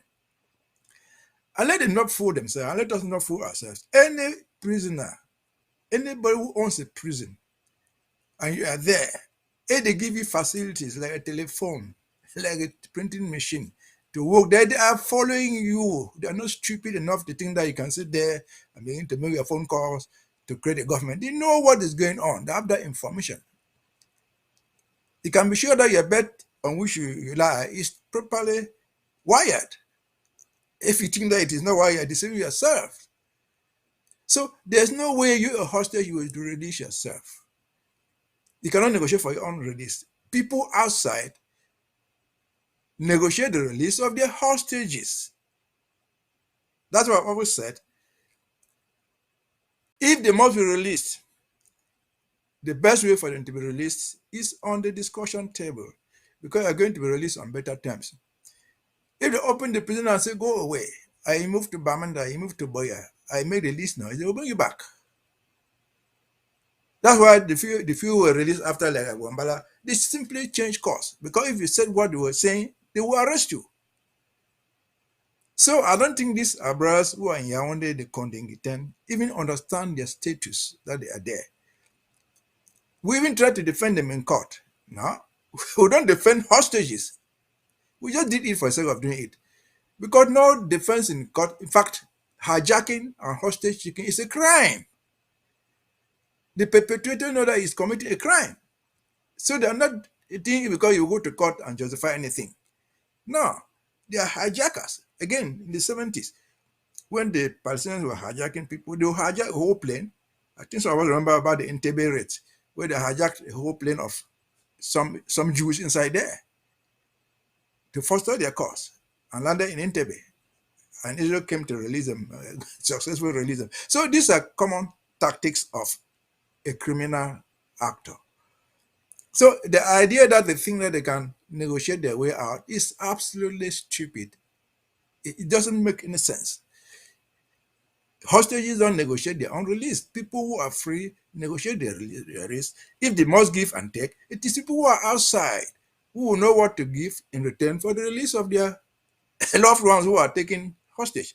The Americans or the other people, they pay money to release their people. The people who are released, who are hijacked or taken hostage, don't pay the money themselves. If it's exchange of prisoners, they will exchange prisoners. You don't exchange prisoner yourself as a prisoner. So it doesn't work like that. Whatever thing they are doing, I think is completely misplaced. It's misplaced. What they are doing, I believe, and most of us believe, first, Yaoundé knows about it. Yaoundé thought that, as stupid as they are themselves, they thought that they could sit there and negotiate this thing and then the war will end. But they have realized that the war cannot end just because you are talking to Sisiku or you are talking to whoever is in prison there. Sisiku should have realized this himself. That the first day they took him to Mvolie to go and sit in the Kalimisha and take a drink or whatever thing he drank there, they thought that was going to help them. It didn't help them. What did they do? They refused that they ever took him there. They just said, no, we didn't even do the thing. So let us situate it in this way. Our brothers who are in Kondenge, the 10, they are special, as I've said, because they fell into the net because they were precious targets. That Yaoundé believed that if they got them, the revolution would stop. The thing would end. It has not ended. It is not ending because Yaoundé still make the same mistake, and they make the same mistake. They don't know that they are being followed. You cannot have a phone in prison, any prison, even a small county prison in the United States, where you want to talk on the phone. They give you, you sit there. You don't have your cell phone and do it, and somebody is tapping the thing. So let them not deceive themselves. They are just being ignorant. Yaoundé is following you step by step. I mean, if they promise you gold and silver, it's a lie. They will not give you that thing. It's not Mandela that will come out of prison and become the president of South Africa. No, even he would. There are people who outside who negotiated that thing. It is not Mandela who started in prison and say, well, release me. I'll become the president. No, Mandela didn't do that. The ANC outside negotiated the thing. So it's absolutely nonsense. Let us be practical. If they release those guys today, will Sisiku go down to Manfred and build his house and stay there? No. Will Mr. Fongala go back to Nkame or to Bamanda and stay in his house? Not possible. Even if they say, look, Sisiku, go and become the prime minister of Boya, whatever thing they call it there, will you be comfortable going to sit? How will you do it? It's not just nonsense. And you cannot do that. This is the big question that we're asking. It's rhetorical, but then there should be a response. And Amazonians are looking for that person that will bring the response, because it would happen every other armed group or whatever they call themselves at the home front is either fighting to dismantle this working formula. This is the same team that has put Cameroon's bending, but then they are being fought by either ADF, by whatever, there is a calculated attempt to dismantle this framework at the home front. And it is supposed from even the president's briefing that this is being piloted from Kondengi. Now, SOS Frank, I'm coming to you before coming to Nijo, so that Nijo will now project to us from his standpoint what they're doing. You most probably before the public had this information, you are in constant communication with the boys in every county. What is your counter, if there is any, without compromising intelligent information? What is your counter to this, please? Thank you, Director Paddy. It was heartbreaking to hear the amount of damage that is coming out from the same people we had at one moment held as our leaders. But it's not so shocking because we understand that the kind of war we are fighting, the only way you can really defeat us is by using our own people. We are already aware of that. And defense has already placed that as part of our trump cards. So when you think you can capture one ARF and destroy the revolution, or capture one diaspora leader and destroy the revolution, or take our people in prison and destroy the revolution, you are wasting your time. The ARFs will continue to fight as long as we are heading to Boya. And I'm so happy a lot of our ARFs know the destination to Boya. Once the wheels are turned towards Yaoundé, you will see how they are skipping out without even waiting for the vehicle to slow down. So I just want to assure the people of Ambazonia that no matter what is happening, especially with the revelations that all of us have heard these days, the ARFs cannot be wheeled towards Yaoundé. Yes, from that intelligence, you will understand that a lot is happening that is coming out of Kondenge. We have people in Kondenge who are not only working at the administrative level, like the president mentioned. This ground zero command of a thing, the key pilots are still from there. Now, Comrade Chinye, this is something I wanted to respond to.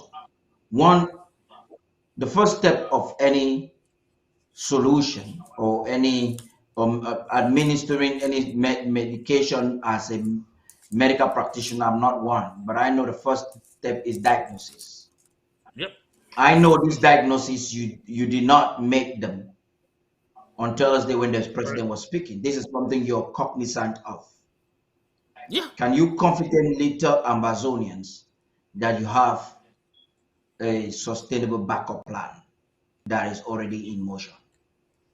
Thank you. And that's where I was driving to. The issue of ground zero command did not start just today. It started creeping in at the same time these coup plotters came in. Because the enemy was fighting us on both fronts. The front of using people to step in and destabilize the government, and the front of using those same people to create other fake structures on the ground and destabilize the ARFs. The president did not come out to say it now because it's something that happened this week. No. We have been sitting on this for over 6 months, and we have been fighting in the background. We have done our diagnosis. We know exactly the names and actions of every player. Now, this is just a warning to let the Ambazonian people know Sometimes when you see us avoid certain roads, when you see us argue with certain individuals, it's not because we hate them. It's because their ideology have been diagnosed and there is an elephant behind that idea. So that is exactly the challenge. But there is no worry because we are a step ahead of them. We are making sure we might be so slow. A lot of people will be, oh, defense is not this, defense is not that. I did my opening words. I said here, it's better defense is action, not defense is not words. If Ambazonians want me to be coming on TV every day and sounding like I brought the deal, then guess what? But you would They will now you be would you would yeah, because we you have would to put agree with me, action. Yes. Francis. I'm not Yes. interrupting you. You would agree with me, Comrade Chinye, that Amazonians do not really seem satisfactory with the action. There's been less talking and way less action. You would agree with me on that. And I know that is a task. I'm coming back. I'm coming back so that you will justify yourself on that or present to us a blueprint if there is any.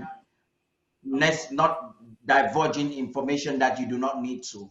But let me get to Nijo on this. Nijo, when there is no doubt that the government is in on another plan right now to change the setting.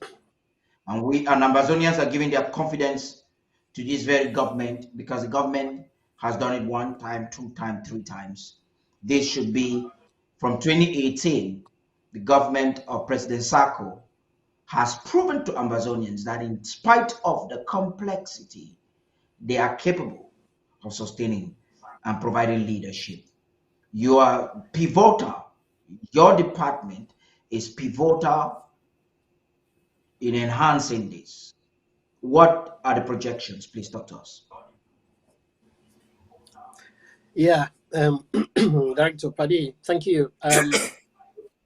Just before I get into answering that question, let me appreciate what my previous panelists have just said. I think they're listening to Barrister Behesa, the first Barrister Fru, and then finally to what Secretary of State Frank just said. And in nutshell, defense is action. It doesn't expect ambassadors to look for him on ABC day in, day out to come and announce what they're doing. So I think it's one of those pleasures I have being on this panel with this group of senior comrades. I've picked up a few things. The backup plan that the Amazonians want, and to confirm that we are still in control. I'm not going to go into all of that, but I'm going to focus on, as your question put it, what we're doing, and I'm trying to lead Amazonians to one of our common sayings as far as this revolution is concerned, that people keep doing the same thing day in, day out and expecting different results. Okay. Department of Resource Mobilization is not going to do that. And defense, clearly, Comrade Frank has just explained, they are not doing that. I think before we get into our situation, Barrister Meher said when La Republique, Nera 10 happened, La Republique went jubilating. They thought that was the end. That was the end of that was the end of this the struggle or the situation that they found themselves in.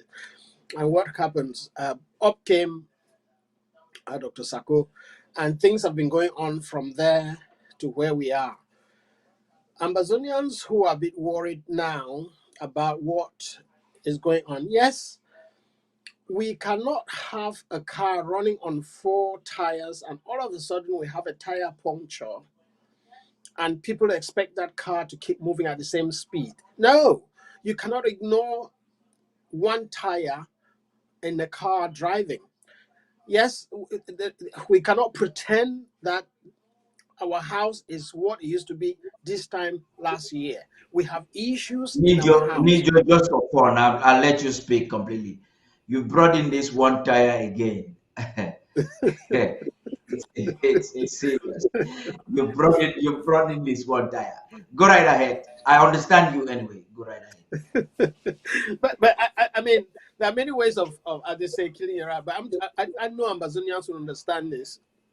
And what I want us to do, Director Paddy, is not to ignore the fact that we have internal issues that we have discovered, as Secretary Frank said. We're working with people that you thought you could lean on them, but then all of a sudden you realize they're doing something else. So you need time to dissociate and change your plans, and we're changing. I'll give Amazonians an idea. We have a dilemma in hand now. Despite the instability, and I'm not going to pretend that there is no instability in our setup, despite the instability in this our struggle as things stand, with confusion onto the ARFs and words entering and asking them to form home front governance and the rest of it, that is the dust that we have. We have to deal with that. And so we change what we're doing and we're doing another way. The Coopers and those trying to puncture the balloon of the IG, let them be doing the talking. And as Secretary Frank said, defense is action. We have given Ambazonians a little lapse period. We are arranging what we're going to call a federal draft, which is different from the normal drafts, which we draft to counties and LGAs where the funds are under their control. We are designing a federal draft, and I'll give you a few characteristics of it to show Ambazonians, to exhibit to Ambazonians that we are not going to keep doing things the same way and expecting different results. We're going to change the way we do things and expect different results. So we draft to counties and LGAs, and then we expect them to pay 20% to the National Treasury so we can then use for federal projects. That's the norm for drafts. We have issues. This money is not coming in for one reason or the other. And so we are going to do a federal draft. And this federal draft, we would advertise for all the tiers of government. The government IG would be represented. They will all have their own budgets to come. We will set the figures and they would meet them and they can donate to support. All the LGAs, the counties will have their share. But what are we going to add on there? Nijo, please, before you start explaining to us what the federal draft is all about, the mechanism, I will be getting very hard on you. Take note, I'm putting on the shoe of the people here. We've just finished a draft for counties, and you explained just a few minutes ago what you thought is happening to Ambazonians going through that. You're now talking about the federal draft. Are you saying that the federal government is working in disjointed from the counties and LGAs? Why is there a lack of cohesion to make sure that what has come in to the counties can coordinate federal projects? Comrade Paddy, we have a situation where we working with the counties and the money is coming in drips and drafts. And Comrade Frank will tell you most of these projects are very time sensitive. Okay, if you have a project that you're supposed to execute in a week or two, and you need a certain amount of money, I'm looking at the federal draft, not a county or LGA project. You have a federal project to execute within a week or two, and you need a certain amount of money. If that money is not there within that time frame, don't forget that we don't just walk into supermarkets like La Republique does or contact friends and they send us equipment. We have to get our equipment in the black market, and the black market deals with cash in the hand. If you have a project to execute at the federal level and you don't have the resources in hand, and projects are time sensitive, we're going to miss the opportunity. Not that we are not working in cohesion with the counties and the LGS. No, the stance of the LGS and the counties is to pay 20% of how much they have recovered, how much they have redeemed. Now, these amounts are varying, as I explained earlier. Some are on 80% and some are on 40 or less than 50%, so to say. Now, those are varying amounts that if you have a project at a federal level and all this money is coming in drips and drafts, it is very difficult to coordinate and execute a project. What we're doing with the federal draft is slightly different. And it's going to be different in a way that this money is paid in, and I can explain if you let me. With the federal project, we have of course a Secretary of State here. I would expect that his department has 4, 5, 6 listed projects that they would really like to execute. Had we not been in this, had we not lost a tire in our car, if we're moving as we're moving in 2021, I think we will not be where we are. We might not be talking about federal draft. La République would probably be in Switzerland on the table with us. But between 2021 until date, there's been a lot going on, and so we need to, resettle. And to resettle and change things of doing, instead of waiting on money coming in from the county in draft, we're going to do a big federal draft, and the payment will give 4 payment options to Ambazonians. Comrade Paddy, if you may, this is where it's going to be different. So we will take an Ambazonian who is going to support or donate $100 to support this federal draft. He has four options to pay. If you take Barrister Fru's option, so you pay before you come onto the day, you're going to pay $100. If you're going to come on the day and tell us that you're supporting the draft with $100, you would pay a £5 on top of that. So we would expect you to pay $105 the next day.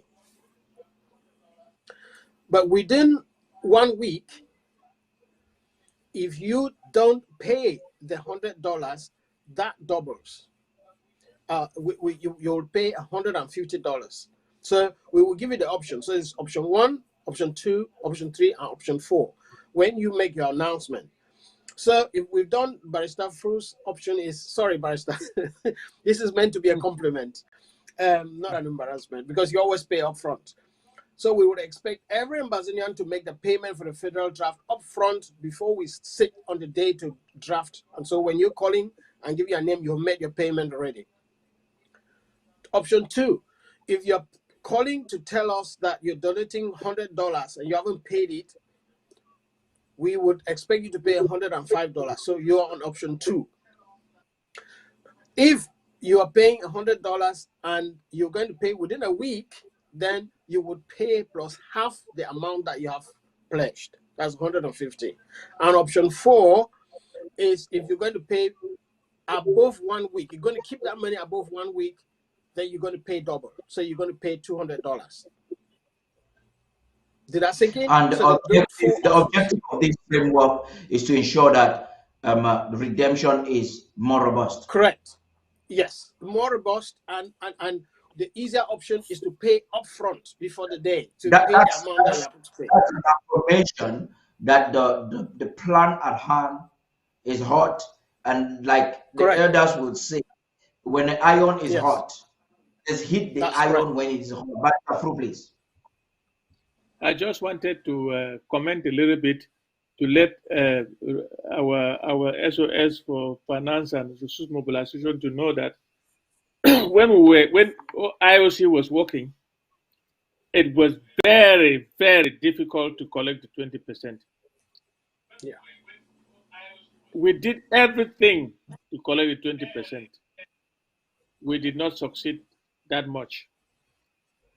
I just want SOS to tell us whether there is a plan to withhold that 20%, whatever it takes, before it goes out. Because these people take that money and they say it now belongs to them, and they do whatever they want to do. I want to talk about my county. Can you imagine that the defense is asking all LGAs to pay in the share that they were going to pay. But after how many months? The LGAs took the money, and they are not paying it in to the county to meet its military obligation. It is very, very disheartening. So, Nijo, what I'm saying is that we have to develop a way of withholding that money at source, because the federal government is so important, because it comes to the aid of those who are under fire, those who are fighting, because there are many of those counties that nobody is fighting, so we don't need to give them any money. And that's what I was going to ask.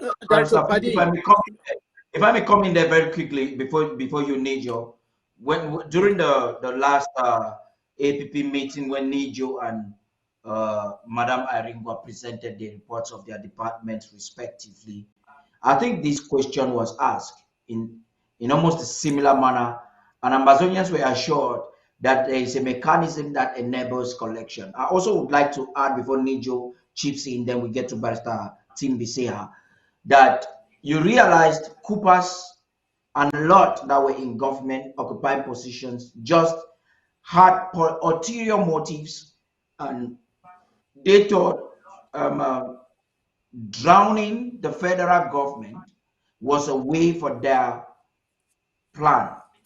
I want to believe that has really changed greatly, but it's shocking to hear that this is coming from your county. Nijo, please, you want to say something before Barrister T? Yeah. I wanted just to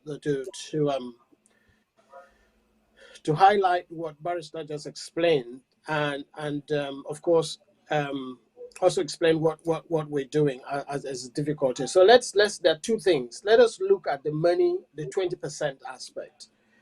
As far as the 20% is concerned, no, let me end with 20%. Let me go back to the point where we pledging and drafting in the first place. We need to appreciate that these are voluntary sacrifices that Amazonians are doing.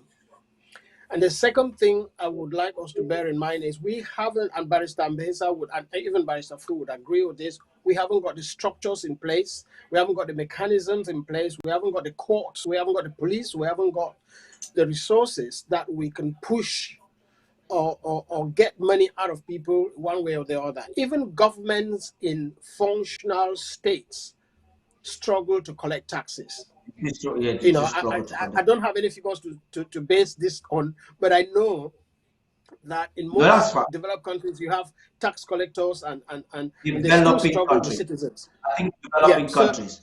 Even in developed countries, like in the United States of America, a lot of people are taken to court because they did not file in their taxes. You're right. Yeah. So on top of that, it's a voluntary sacrifice that people are doing. There is that inhibition. There's that natural inhibition that even if you had the force to take it off them, remember that they voluntarily offered. So there is that element of softness that you should exhibit. So though we phone people and remind people to pay their pledges, it is still within their human nature for one reason or the other, and some of this delay in paying the monies are actually genuine if you consider the effect of COVID and people losing their jobs and things like that. Some are genuinely. What I'm saying, Nijo. That's not what I'm saying. Barrister. I'm talking about money that is already in the hands of the officials given by your department. Yeah, I understand. I'm coming to that point. Withholding method. Yeah. Okay. Let me leave what I was trying to explain, the voluntary aspect and the tax thing. So let me focus on the 20%, Barrister. The issue with the 20%, there are two parts to it. And please, Director Paddy, I'm not defending any person keeping any money, but I know Barrister Fru knows this very well, that there are two channels to pay your draft. If you can pay into the National Treasury, fair enough. If your county has an approved account with your LGA, agreed that this is their account and it's legal and it's working nicely, That's the option. Now, the only way to stop this problem, as Barrister is putting it, is to stop all LG and counties paying their money into their own accounts. And so all payments... This is exactly where I wanted to come. You have coordinated a draft for 3 years, and you should have learned some lessons when it comes to collection to have known that the federal account would have been the best option. At least where, because you have reps, every county is mandatory for every county to send a rep at the National Treasury. So when they are unable to send, one can easily see bad faith, and then they are unable to redeem. It's kind of bad faith, because this is something we need to understand about the Amber Peace Plan. It does not come to create political parties. It's like a cellular structure. No cell in your body can live independently from the body. The cell is an integral part of the body. And so an LGA is an integral part of the government. It's shared governance. They didn't say autonomy.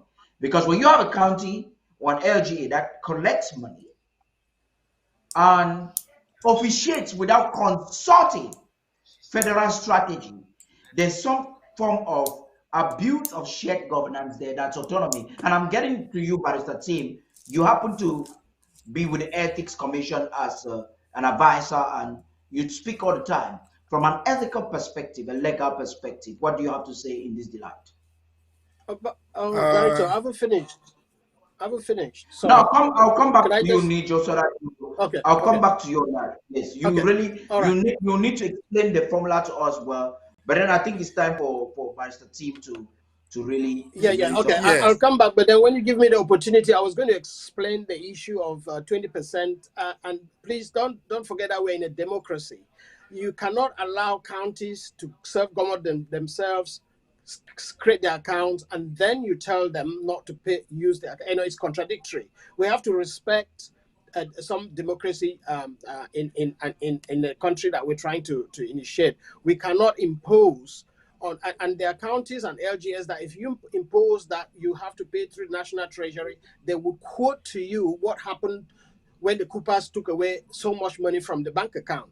I mean, there are hills everywhere you go. It just depends how we manage. If we put all the money in the National Treasury and somebody gets in there and takes the money away, we still have a problem to solve. So I think we need to empower people with trust. Let us give people the opportunity to be trusted, and let rules of democracy prevail in the county that we're trying to be. Sorry, Barrister Tim, but I thought I just said it. That's fine. I'll get back to that. Barrister Yeah, sorry. Thank you. I think I don't want to go there. I think when we organize these 2-hour debates, sometimes we talk too many things that at the end of the day we talk nothing. I think resource mobilization is such a big topic that we need to program it. People will come there. There will be viewers who will come to learn something about it. This program that we have today was advertised as Kundenge Mafia. And I expect that by the time we finish 2 hours, viewers and listeners should to learn something. Okay, Barrister. This discussion is intricately linked with the mafia, because we are not just coming Fadi, let me finish my point. Without saying how to counter it. No, listen to me. I think some of us are old enough to know how to keep these things in order. My first point on this advertised program, Kondenge Mafia, was to address our brothers who are in Kondenge. And I said that they are hostages, they were hijacked. The discussion took us to how they are using the so-called Ground Zero command. And I would prefer to address the so-called Ground Zero command in this context of the Kondenge stuff, so that viewers will learn something from it. If there's something called Ground Zero command, where does it stand for? What is it? What is the risk of that nonsense? That's what we should discuss here. So those who are involved in that thing should know where they are heading to. People should learn something from it. Again, this is what I want to say. I dealt with the hostages. I'm dealing now with the ground zero thing. The ground zero thing, and this goes to people who are on the ground zero. If you are getting to that ground zero thing, as the president said, and I emphasize it, you are looking for your death. There's no security for you claiming to be a ground zero leader. It has been tried before. How many people who went to the DDR centers are free to move out and down and do what they want to do? Very few, if anyone. But that's not even important. The DDR, the high profile people who have there that have been exposed publicly are two: Nambere and the success in Congo. They paid them air tickets to fly in. Where are they? They have all escaped. How many of them went back to the airport to pay to fly and go back to where they came from? They ran away because it was dangerous. They discovered that it was nonsense, they were actually being trapped to be killed. So take that lesson. That ground zero thing that you're trying to take as leadership is not any point of security for you. It's selling yourself to death. Again, another example. One of the people who is so supportive of this nonsense called ground zero something is Mr. Mba Akuro. Mba Akuro lives in the United States. He fled from Cameroon. If the ground zero thing was so nice, why do you not stay in Bamenda, Yaoundé and do it? Why do you not stay in Bamenda or Boya or somewhere in Cameroon and do it? He ran away. And even by the time he ran away, Mba Akuro, to the best of my knowledge, was not as active as these people, Gwambala and the rest. He ran because he saw danger. What makes you think that you'll be free? The legal zero thing. Can no pity in his honest mind think that he can leave his forest wherever he is, go pay a taxi, go to Yaoundé to meet the Diangute? Can he do that? So this is ground zero thing. This the thing I want us to address it to them. You're risky. Once you get into this struggle, you either keep quiet, like most of our brothers at home are keeping quiet. If you decide to take the arms and go to talk as you and me are talking here, there are only two ways. You fight till you die on the war front, or you surrender. But even if you surrender, you are not safe. So ground zero command should not be encouraged. I've said this before on one of these forums here. Any of you who thinks that Yaoundé, I mean the regime in Yaoundé, whether it is under Paul Biya, whether it is Ahidjo, whoever, they don't forgive their opponents. They have never forgiven the opponents. If Paul Biya cannot forgive Ahidjo, you no pity in the boy, you think that he will only forgive you? If Ahidjo could not forgive Normo, some rascal sitting somewhere with a chance shooting that Paul Biya can't forgive him. So ground zero is a set trap for you to die. That's a fact. Take it from me or leave it. But try that thing. They would surround you and kill you. Full stop. Continue. Yeah, Barrister Bessea, we have spoken elaborately for several months. In fact, sometime early this year, I started a rare campaign, and even members of this interim government that I know and that have repented already were against me for coming out outrightly because I had intelligent information from the ground what all of that ground zero command, the unity warrior was all about. I was hard on it. I had even county officials, I'm calling about county chairs that were not happy that I was initially and categorically against the unity warriors. It took a long time for some of them to agree. They were lovers of no pity, even in Gokitunja County as I speak to you now. Some of them are watching this program as I speak to you. That still thought that the unity warriors was something to reckon with. But from initial, when I had the information, I so happened to be having some first-hand information, and I was totally against it. and I went out on it. But you see, we have come out, like you're saying, continuously educating and telling our people know about it. But the enemy has that as their strategy. We now understand the objective after listening to the president. And that's why I thought that this discussion was important for us to flash into that. And then what do we do? Is it about now? This is the problem. This is the diagnosis. You cannot only talk to stop it. You've got to take action. We're talking about war, like you rightfully said. They do not pardon anybody. And that's where I'm coming to you now, Comrade Chinye. It is the doing. Before you speak, no, I'm not Yes. cutting you short. Let me give an example to explain what you have just said, so that by the time you say it, he understands where I'm coming from. When the CDN was holding, they had program money to give to this so-called independent Ground Zero fighters, and some of them contacted me to encourage Field Marshal the Red Dragon to come to Canada so that he too could take his own money. And I asked this guy, do you believe honestly that Field Marshal the Red Dragon guy will leave the BLM forest, walk to the airport in Douala, board a plane to Canada and come and go back to the BLM? Well, they didn't believe. Where is Field Marshal today? He has been killed by insiders, paid by the same regime. Continue, sir. Good. So, Comrade France, Comrade Chinyi, I am back with you, and I'll go back to Nijo because it's really gonna be hard. You see, we are. This is a twofold, and thank God Pastor Fu is here. This is what we need right now. Now, let me take us down history.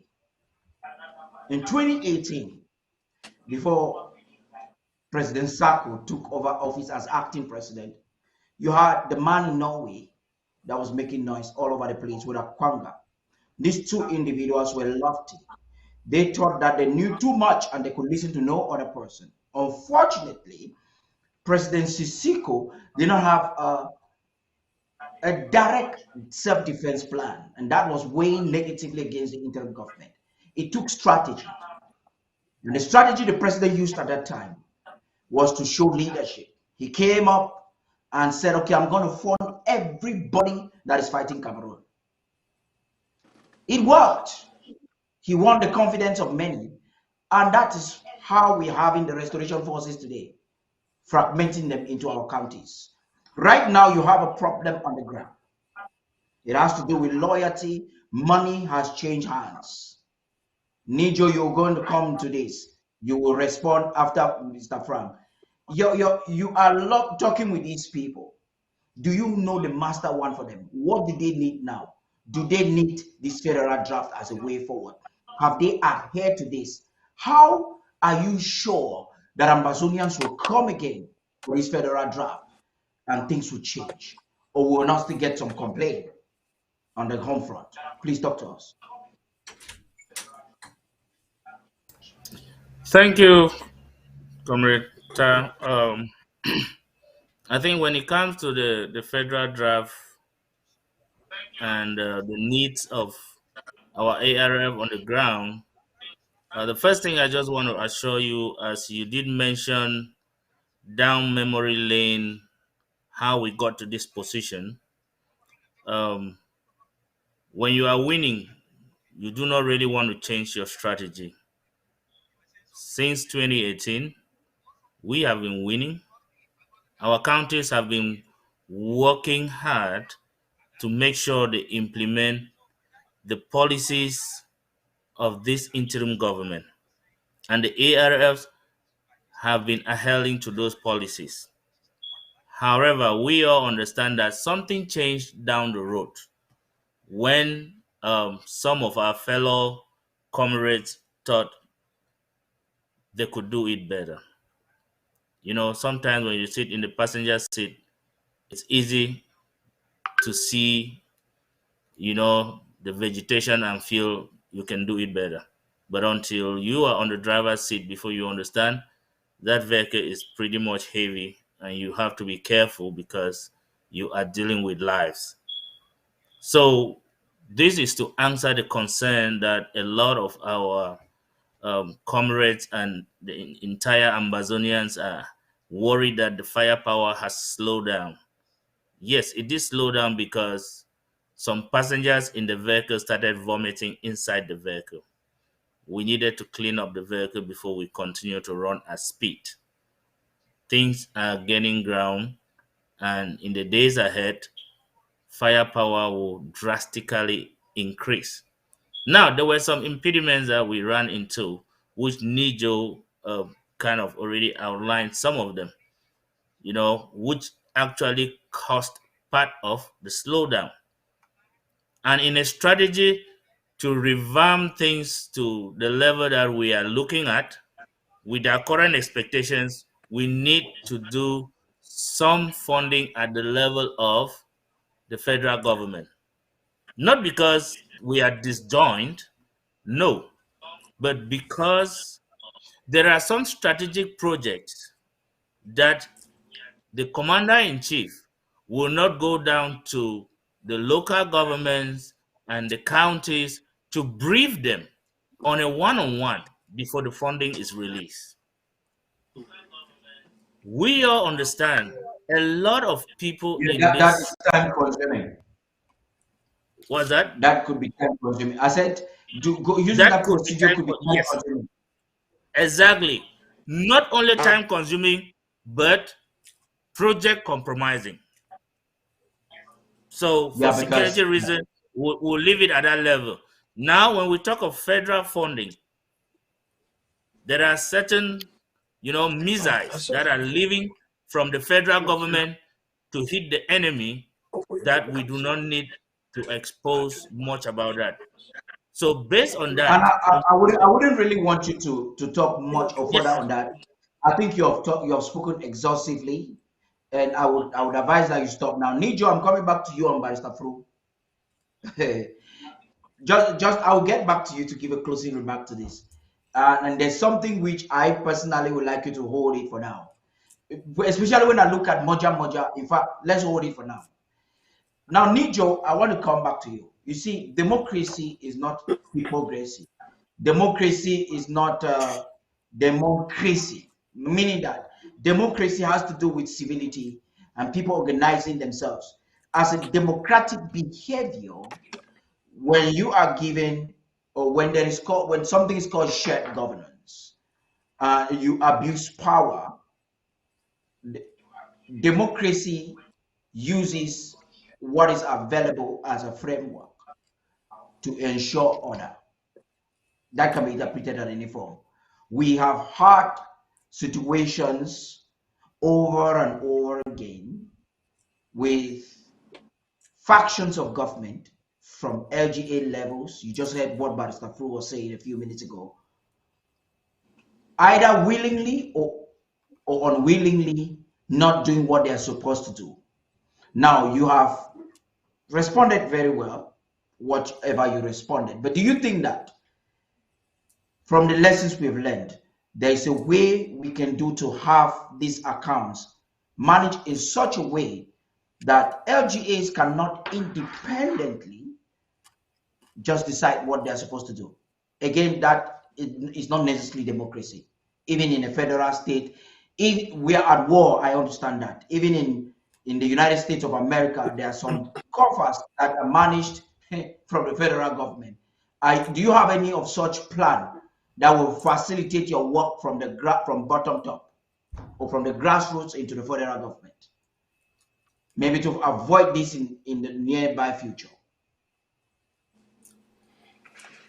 Yeah, thank you, Director Padi. Yes, as outlined in the format that we're going to finance the federal draft, we are also working on how to improve on 2023 draft if we're still where we are. Fingers crossed, we would have made significant progress. You talked about shared governance. That comes along with shared responsibilities. And I think we're making the situation, as I put it, a storm in a teacup. Again, and I'm not defending counties or LGS that haven't paid up. one of the things, looking at the figures, Director Paddy, is that, let me use real figures now. If we take the counties, the total amount of the draft this year was just around 1,000,002. So if we're looking at how much money has been paid in, we'll be looking around $700,000, $800,000. I think that amount is a good estimate. Now, what is 20% of that? 20% of 800. Okay. 1/4 of 800, of course, we know is 20,000. So if we say 20% of that 800,000 is slightly less than 20,000, but let's work on $20,000. That $20,000, about $15,000 already been paid. And how is it being paid? It's coming in drifts and drafts. So it's not a situation where we don't have a situation where you go into the National Treasury and you have $15,000 sitting there waiting for you. No, because county, we don't draft on the same day. So the counties that were drafted earlier paid their own 2,000 or 3,000. By the time we drafted FACO, which was just a few weeks back, and FACO paid their own 20%, whatever amount they collected, it's going to add on to that to give us the $20,000 we needed. But it's come in a way, as I said earlier, where projects are time sensitive and the budget. If you need $2,000 tomorrow morning and you have 1,800, as far as the project is concerned, that project is not going to be executed. Okay. So what I'm trying to say here is that it's not the situation about LGS and counties not paying 20% is not as bad as it is. Remember, it's not 20% of the draft money, it's 20% of how much they have collected, how much has been redeemed. So most of them, if they're owing less than half. So it's not a big thing to focus on. I think we should be looking at the successes we are making. People are sacrificing, paying the money, and we're actually using it. So that's what we should be celebrating. If we look at the figures, I can come back on a later day with figures from the National Treasury. The case of this 20% and not being paid is not as bad as we might be taking so much time to talk on. So please let us move on from there. We trust, we share responsibilities. The LGS and the county leaderships are doing their very best. There are counties that, if I mention here, Manu, Ngokotunja, and Mezam, and quite a few of them have paid off. How much they have collected. But the issue is the total amount is not in hand. So I think Barrister has something to say, and I hope is to support. Yeah, Barrister Fru, please.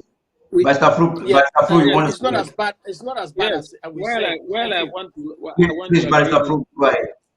What I want to agree with Nijo is the fact that maybe it is not an important item now to talk about if he has collected some.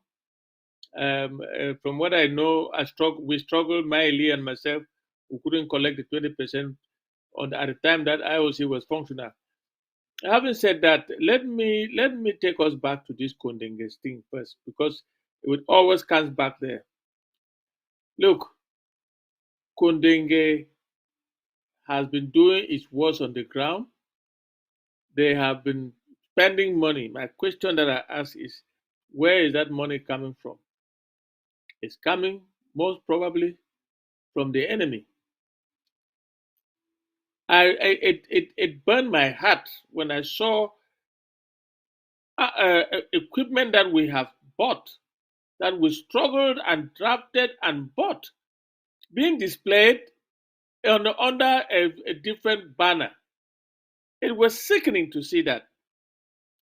Now, I want to ask a question from our resource mobilization, whether there is a way that we can reform this draft thing and let the federal government create an army and finance it. We will continue to draft counties, but that money will not go to their to the county's account or HGA account. It will go instead to the federal government. But anything that is taken out there is published, and the LGAs are aware, because this draft money is only for military. But you don't know what those LGAs are doing with the money that they receive on behalf of military, because on the ground nothing is taking place. I don't know of anything that is taking place in Momo, but Momo drafted the highest, well, second highest. So what's happening? If we can find this, we'll be able to defeat the fact that the small money that is coming from Kondenge cannot affect our boys that much. But I don't know how they do it, where the money is coming from. I'm sure it's coming from the enemy, because I know what happens to Ayuktabe and all the others as it concerns money. So how are they financing it? Is this my trip to Boya money that they stole and kept somewhere, and they are commanding, and the money is going to the field to destabilize us? Where do they get money from? So Nijo, find out whether there is another way other than so that we have done the draft, the war draft for 2020, 2021, 2022. Don't you think these are pertinent questions that we expect Amazonians are expecting questions, and I'm happy that today Barrister Fru is helping me with some of the questions. Amazonians are expecting answers now that draft money is still cashing in. But then this is not we might not answer all of these questions today. Nejo, definitely you'll be among those that will be briefing Amazonians from Monday as we prepare, we navigating towards this federal draft. You, Francis Chinye, and the others must be on air to talk to Amazonians. And I'm happy that defense, I don't want to blow it out, defense is planning something big. But this is a question, I'm coming back to you, Chinye, and I'm just watching the comments on right now. We're closing this program in the next 20 minutes. Somebody wrote, only 50 fire for houses in 1 week inside La Republique, game go change. So you see, you're looking at these complex projects, you're thinking about these big things. Amazonians are thinking, Amazonians are thinking, listen, this is from Joe Adams. Amazonians are thinking that you just have to put some houses down, and my worry is the same. These small things. Let's do some of these small things, Mr. Chinye. Every Amazonian is looking at you right now. You're the messiah now. We expect you to make some statements. Perhaps that's why you've been avoiding to come on TV. But what about the small things that will cost little? Why we're planning these big things? What about small things? Thank you, Mr. Ta. No, I'll take that before finance come in. Nijo, don't worry. You will definitely come in. Yeah, sure. So I think I want to let Ambazonians know I am the bridge. And the bridge is the connection between the interim government and the home front in terms of self-defense. When we talk of ARFs, that is the code name for anybody that has destination as their password Boya. I am calling on all Ambazonians. All of us are fighters. You are a fighter. You, my dear friend, my comrade that wrote this message, is a fighter. If you sabi how to put the fire, my brother, touch me, I'll give you kerosene. That's how we do it. Because all we go fight. This fight now for all we. May we not live and say the fight now only for the people the way they hold stick for their hand. No. When this thing be start, all we be the fight. And your responsibility. if you know if you fight, now you would talk say put your hand for your pocket. Give something will buy matches. Give something will buy that water where they put and fire the cash. Because if that one no day, we can sit down for social media, we'll begin the right they say if we be cross, you go cross water na ha. You need canoe for cross water no. So for even send person, me go deliver message for the other side. We go need canoe. We go need paddle stick them. We go need small bush land where it carry small water inside two way. Now you will go squinch and for ground for do what you want do. Now why that way need you the call on we all for talk say when we talk of this federal draft now because now the kind thing in this way we not want for the kind talk and for air. We all know say any man where want fight war, he go announce the war now for inside market. The enemy they capture you before you even start the war. Because inside market, all man where they not be like you. Some people then they way once a year say you dey buy kerosene, guess what? They go block place where kerosene they pass. Once a year say you need matches, you no go even cross that water for go do something. They go do already block the matches. We sit down where who enemy. He ban to the ban collapse. Collapse where would use of a clear farm. Now because they be no say even that collapse it cut my neck. So if you ban collapse, it means say you think so you don't solve the problem. So I want to tell all Ambazonians and say, would they on top of this game? Sometimes some of the things them will need to talk on because when you tell fowl say you go key, that day fowl go climb the tallest tree that night. But if you leave them quiet, the fowl go still follow can enter inside kitchen. Then you just close the door. So I beg. The one way it be so important way we think say we need to do it. If you never see it happen on the ground, una message me direct. And when una message me, una wait at the result. Some of these small kind of the way we talk it already happened. Now say we know the Siam. But with time, we go Siam. Because as the enemy they enter for one side plenty, which you would learn how to attack them plenty. But me no man knows she don't talk say na Secretary Frank irresponsibility or na Secretary Nijo irresponsibility for win this war. Now all we responsibility. Thank you. Place where my hand no reach. Message me. Say place where I dey. I don't see some small grumbip inside the way if we be kill them, we go take the credit. I go message you that same time. For Ambazonians, the way they know me, they go know say I be no nonsense man. Even for me the night, when you tell me say you swim, I go join you inside that water till we cross. That is the way we can do it. And I call on all Ambazonians them, make we join this fight. We fight like we no get any choice. May we forget all this noise out there. May we forget all this idea then where some people then think say they must get the command on the ground before they fit do anything. No. And I want beg we make way no day where you fit take go join them with tiger them, lock them inside the same house. No. And you know the force anybody for be united. This farm of a big way, any man fit declare the go his own side. Now end of day, Ambazonian people then go ask and say, now who be clear fine? Because you go see the quantity of farm where I don't clear up. Not before not collapse one time we could go for social media, blah blah blah blah blah blah. Then first man say must can't join you.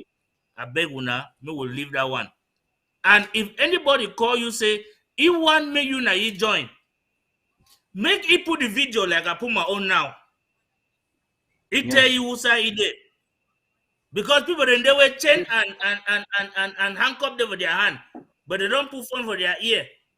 They tell you, come on, join, una gather for here, una put una phone number then they take her every day with the talk say, some people they be call me way, I never even know who they tell my number. You don't know who they tell your number. That people the way they tell you something you not enjoy, you know them. Now me this are they show my face. make them show their own face. Because if they show their face, you go see handcuff go there for their hand. Now my hand in this. Handcuff go there for their hand. And when that handcuff there for their hand, it means that they call you now for join them for that place where handcuff go enter your hand. Amazonians, may we be very careful and will ARF them, may we not fall for this. And thank you plenty, we strategy not go change because we the win. Thank you now. Yeah, that one, even the Konegi Mafia over talk about. No, here we don't talk about. Say now they put in that, now they walk their walk. Like President talk, they have failed in the diaspora and the home front is their target. And to the panel this evening, I can say audaciously that interim government knows exactly what to do. You just need to give them that confidence. Nijo, before I come to you, please, I'd like to listen from Barrister Bisea in that delight as he makes his final statement. Well, I think we have discussed quite a lot about money, but the take-home lesson from all this is this. Every struggle involves money, and money by itself is a very dangerous thing. We have tested everything.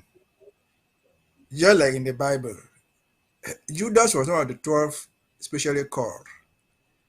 But when he saw 12, the piece of silver, he was prepared to sell Christ. But it did not work. He didn't die because he saw him, because he died even before Christ. So the good thing we know is there's all this money thing, people trying to steal the money. The good thing about it is that we'll always discover them. Human beings are terrible with money. It happened yesterday, it is happening now, it will happen tomorrow. The only credit you can take is that we'll discover them and we'll put an end to it. Who would have told you, who would have believed that Ilgiawan, who was the Secretary of Defense, will do what he is doing? But it happened. Those are things that we learn. So,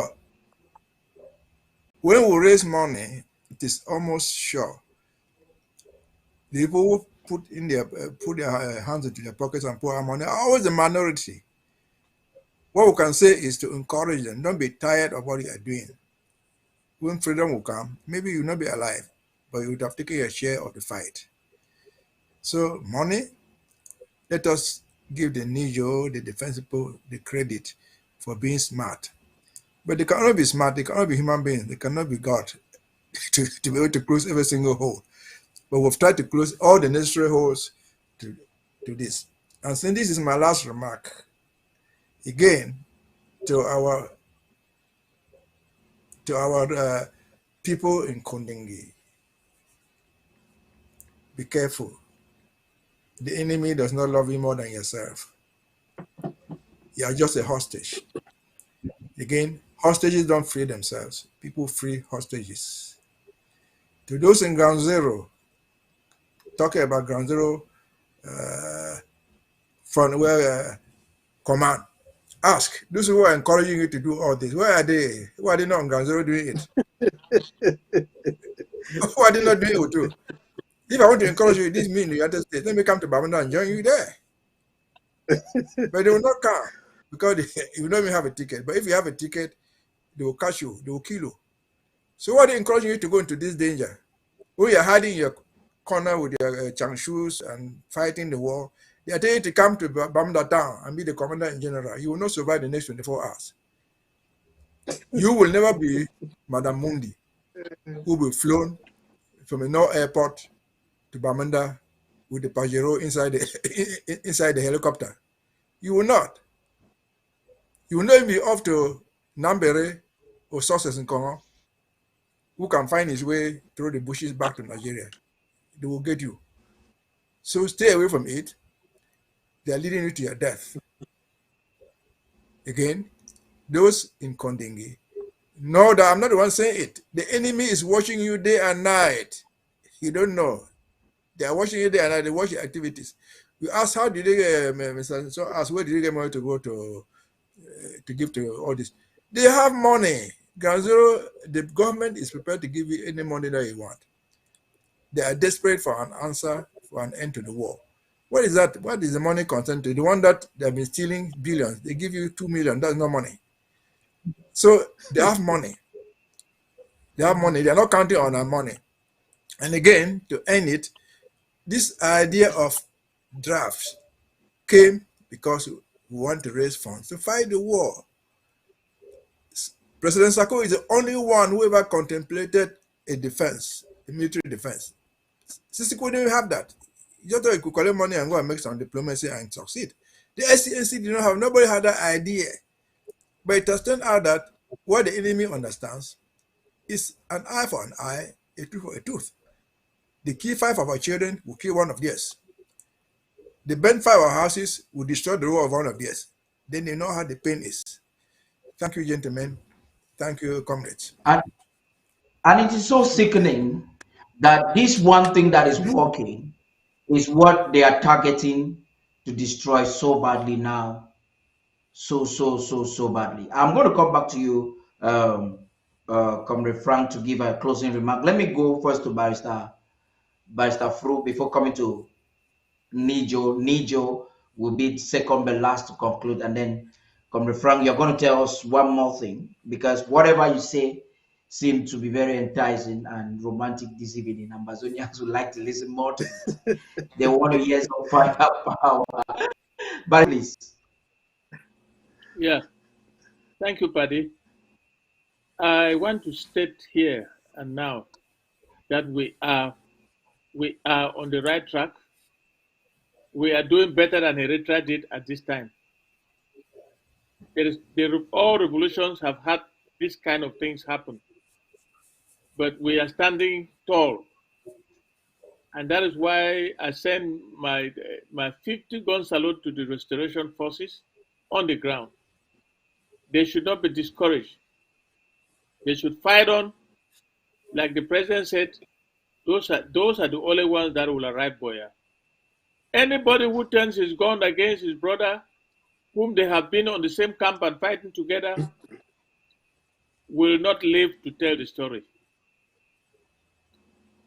The challenge that Frank has is that we are fighting both the enemy without and the enemy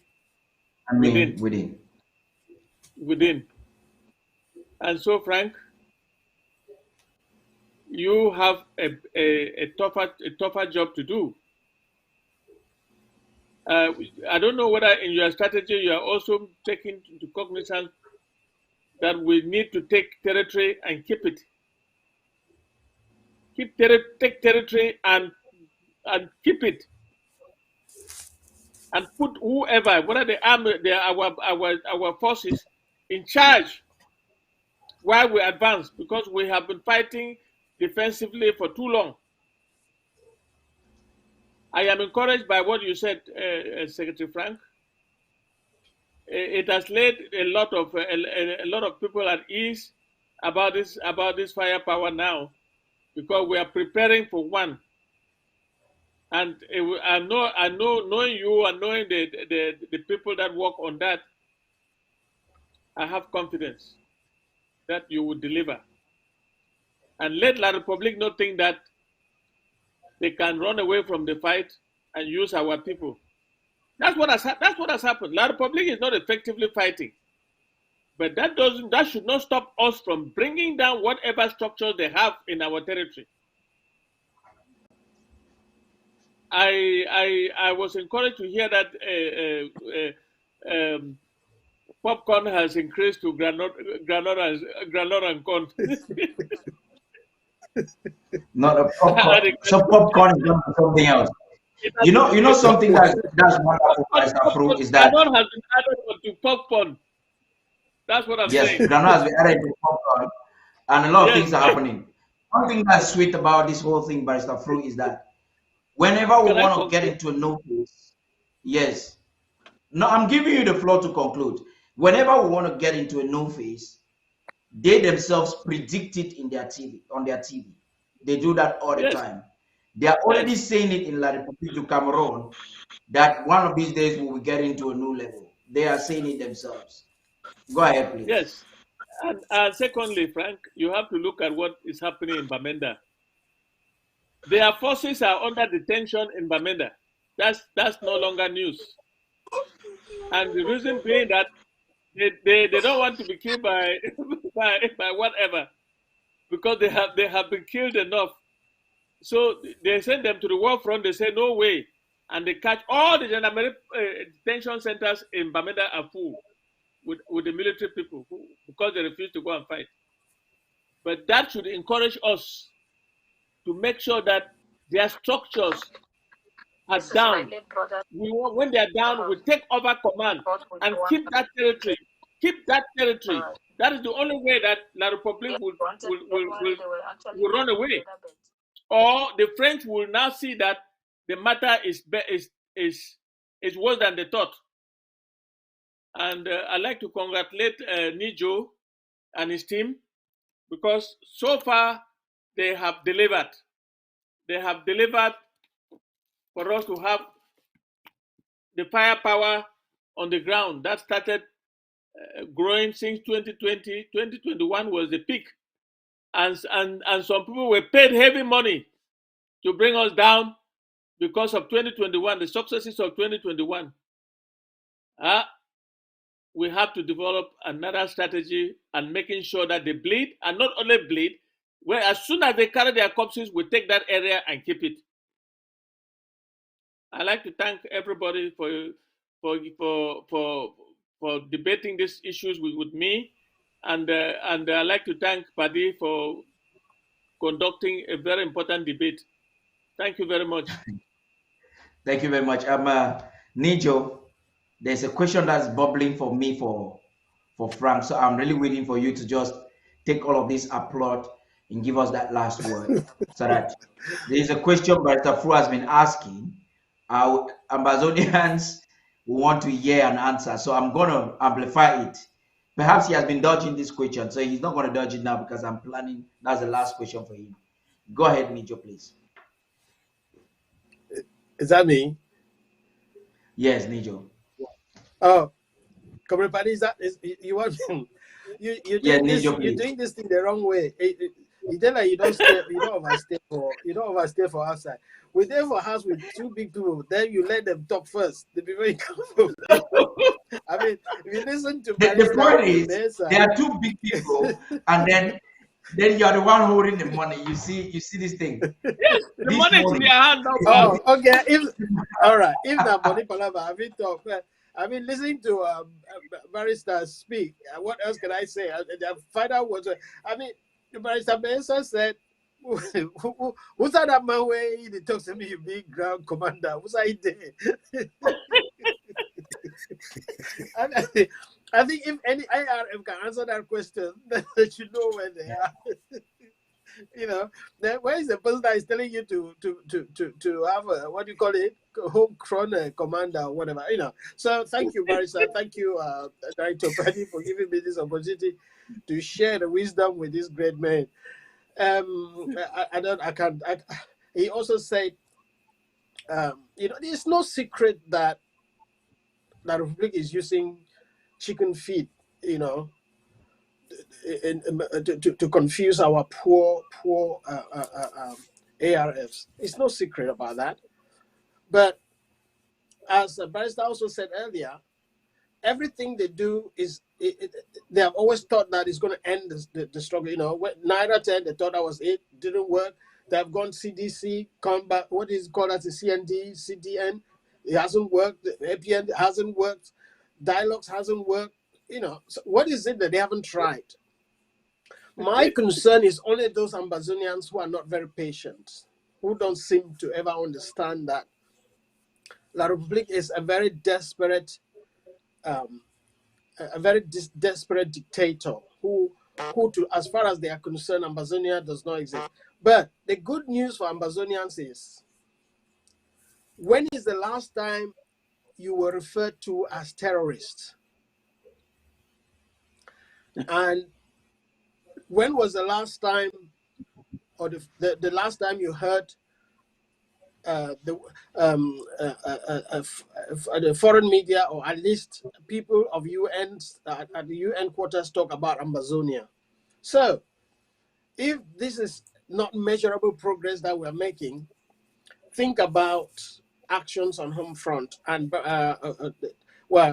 Secretary of State is here himself, but if that question not gonna knock my brother I believe for the way he go move thing where not gonna give a talk thing, we not want to hear talk from Gumba House here. He's so smart. He's somebody I work with very regularly.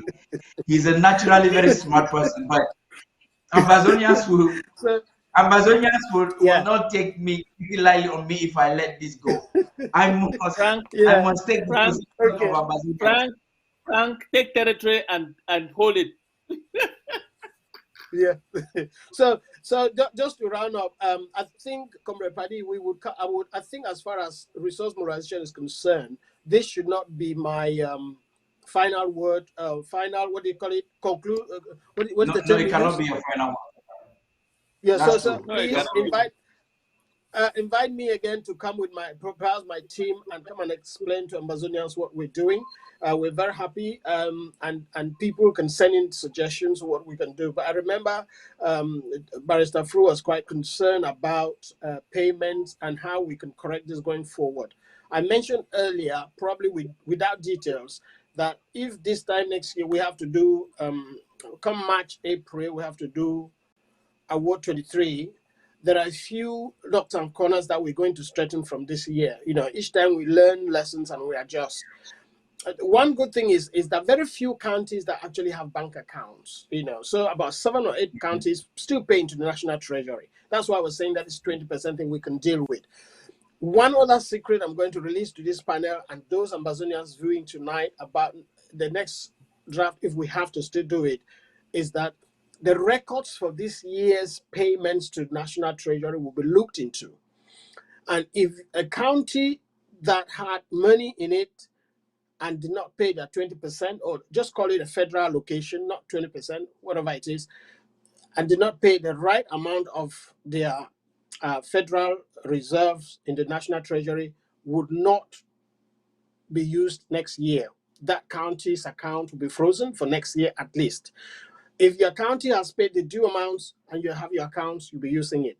So I'm just hinting on some of the things that we're going to be doing, apart from giving days for people to pay their money and then interest or doubling it comes up. As we're going to start with the federal draft, we will look at the records of counties that run their own accounts.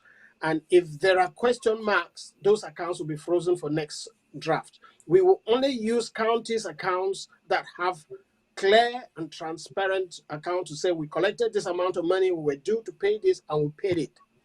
If there is any penny pending, no, that account will not be used. So we will have the National Treasury. So we're trying to reduce the responsibilities we give to the National Treasury by letting people either defend or correct their records or mess it up, and then we have a reason to say this is what we're going to do. So we're taking the lessons on board, and ladies and gentlemen, everything we're doing is in good faith because we're all here together because we chose to. Nobody has forced us. So we are here, but we have the duty, those of us who have the responsibilities, to look after your money, that the money is judiciously spent, is judiciously collected, and we can make sure you're happy with the reports and the accounts that we return to you.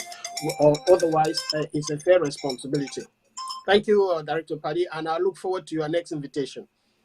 Yes, I think Monday you should be on prime time to have this discussion elaborately with the ladies.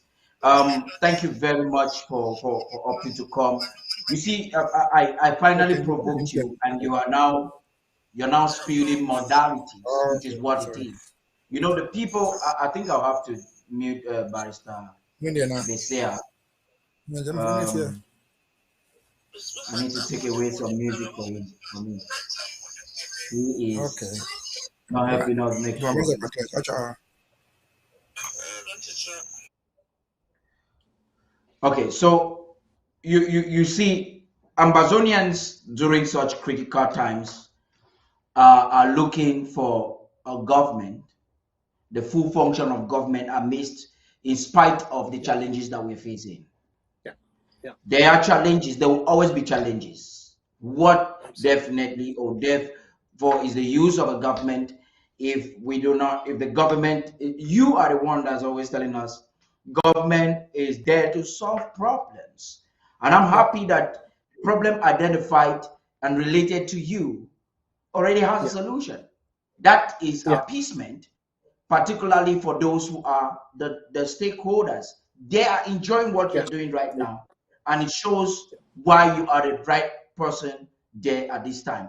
Now, before I'll permit all of us to stay back right now and wait for Mr. Cheney to respond to this very, very, very critical question that will be concluding.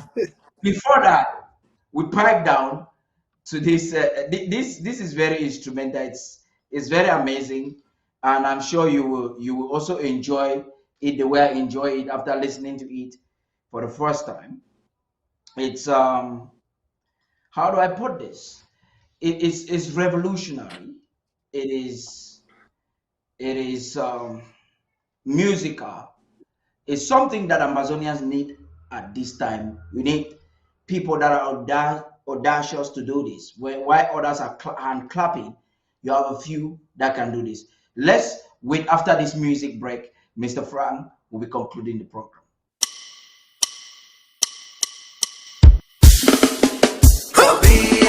Mr. Bia.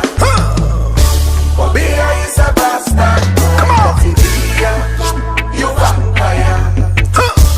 Bia is a bastard. Lord God have mercy. Who are dying useless men in power all across Africa? Fire! Burn them! Bia, Mr. Bia. Bia is a bastard. Bia, you vampire. Bia is a bastard. Bia, Mr. Bia. Bia is a bastard.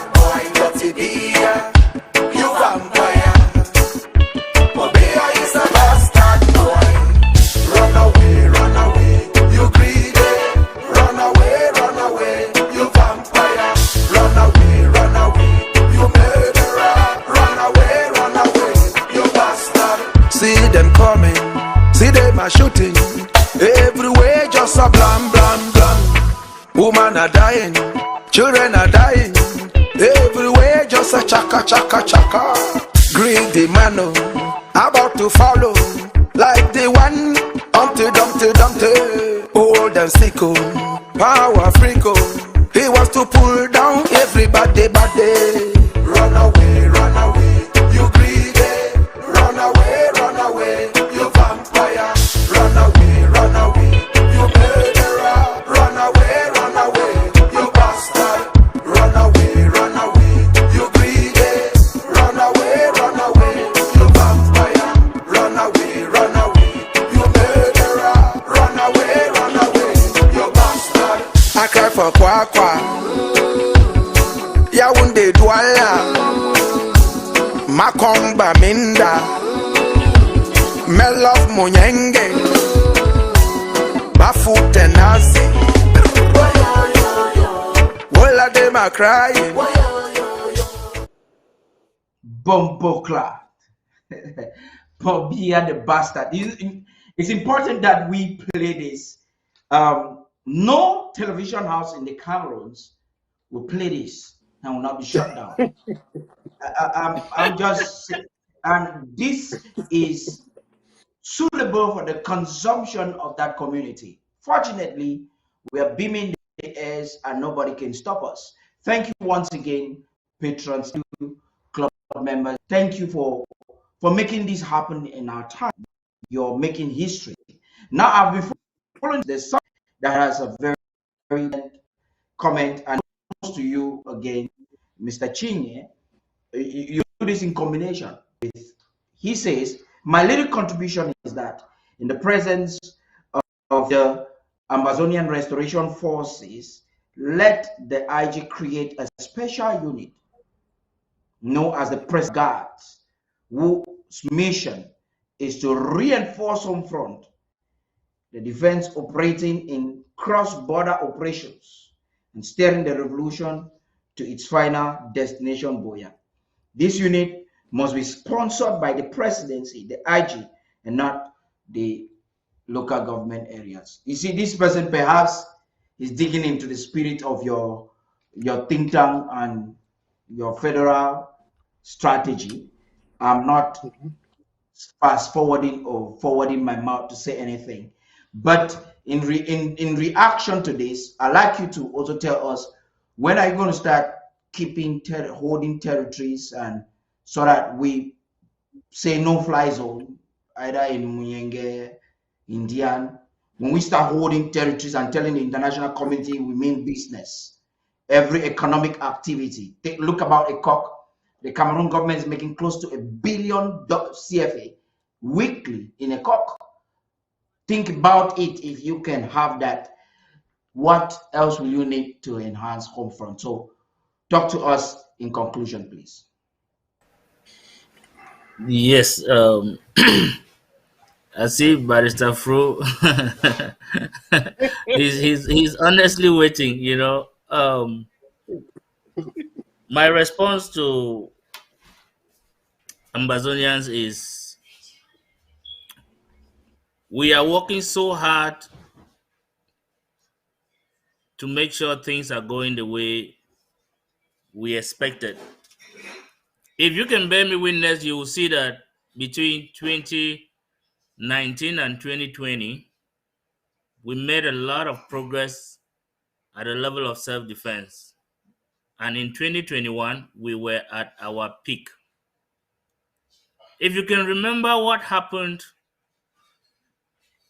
between the 6th and the 11th of September, more precisely, I think it should be September 9, if my memory doesn't fail me. The ARFs were able to simultaneously destroy 2 armor cars and kill more than 15 militaries in those armor cars and confiscated all their weapons.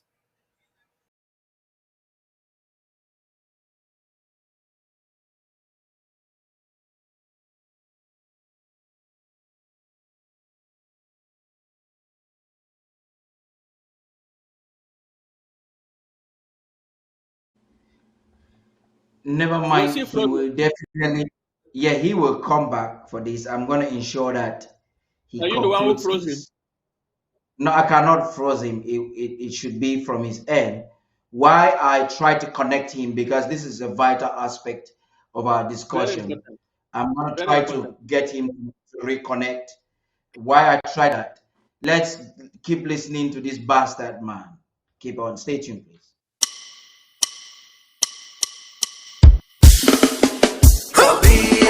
Mr. Bia. Bia is a bastard.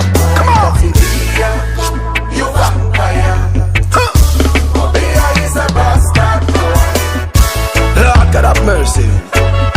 Who are dying useless men in power all across Africa? Fire! Burn them!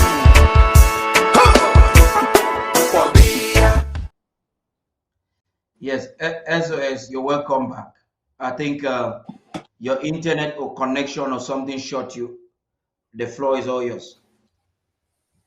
Yeah, can you hear me, Paddy? Yes, you're back live and now. Yeah. You're back. You're back. Eh? Yes, I think his internet is not very stable. I'm gonna orientate him on how to go about it. But that notwithstanding, we know how to fill in the gap. Mr. Bia. Bia is a bastard. Dirty Bia. You vampire. Bia is a bastard. Bia. Mr. Bia. Bia is a bastard. Dirty Bia. You vampire. Bia is a bastard. Run away, run away. You greedy. Run away, you vampire. Run away, you murderer. Run away, you bastard. See them coming, see them a shooting. Everywhere just a blam, blam, blam. Women are dying, children are dying. just a chaka chaka chaka. Greedy man, about to follow, like the one Humpty Dumpty Dumpty, old and sick, power freak. He wants to pull down everybody, body. Run away, run away. You're welcome back, my brother. Just hit it quickly. Let's Thank we way you, out of time. Yes, like I was saying, if you flash back memory, you should understand that if you do not hold territory, you cannot take down two armored cars in one incident. That is to tell you how much we had advanced. But when La Republique saw everything we were doing, they found out that we had some Judas Iscariot within us. They decided to exploit that. And that's where the slowness came in. And territory that we were completely already in control, we started losing a little bit. I still want to assure the people of Ambazonia that we will hold territory and keep it. As a matter of fact, Ngokutunja and Bui are more than 85% in our hands. The remaining 50%, 15% is in the hands of these enablers, because they are the ones that are aiding the enemy to be able to penetrate us.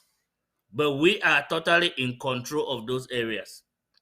Are we going to increase the territories we will capture and hold? Yes. In the days ahead, we are working towards that.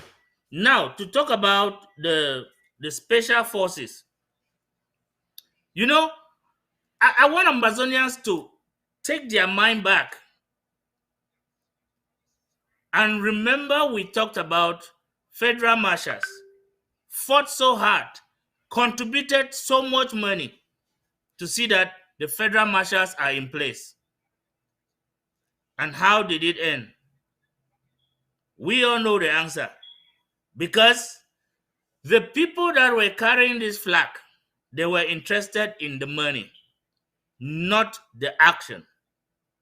So I want to thank whoever recommended that and to tell you we are working something out.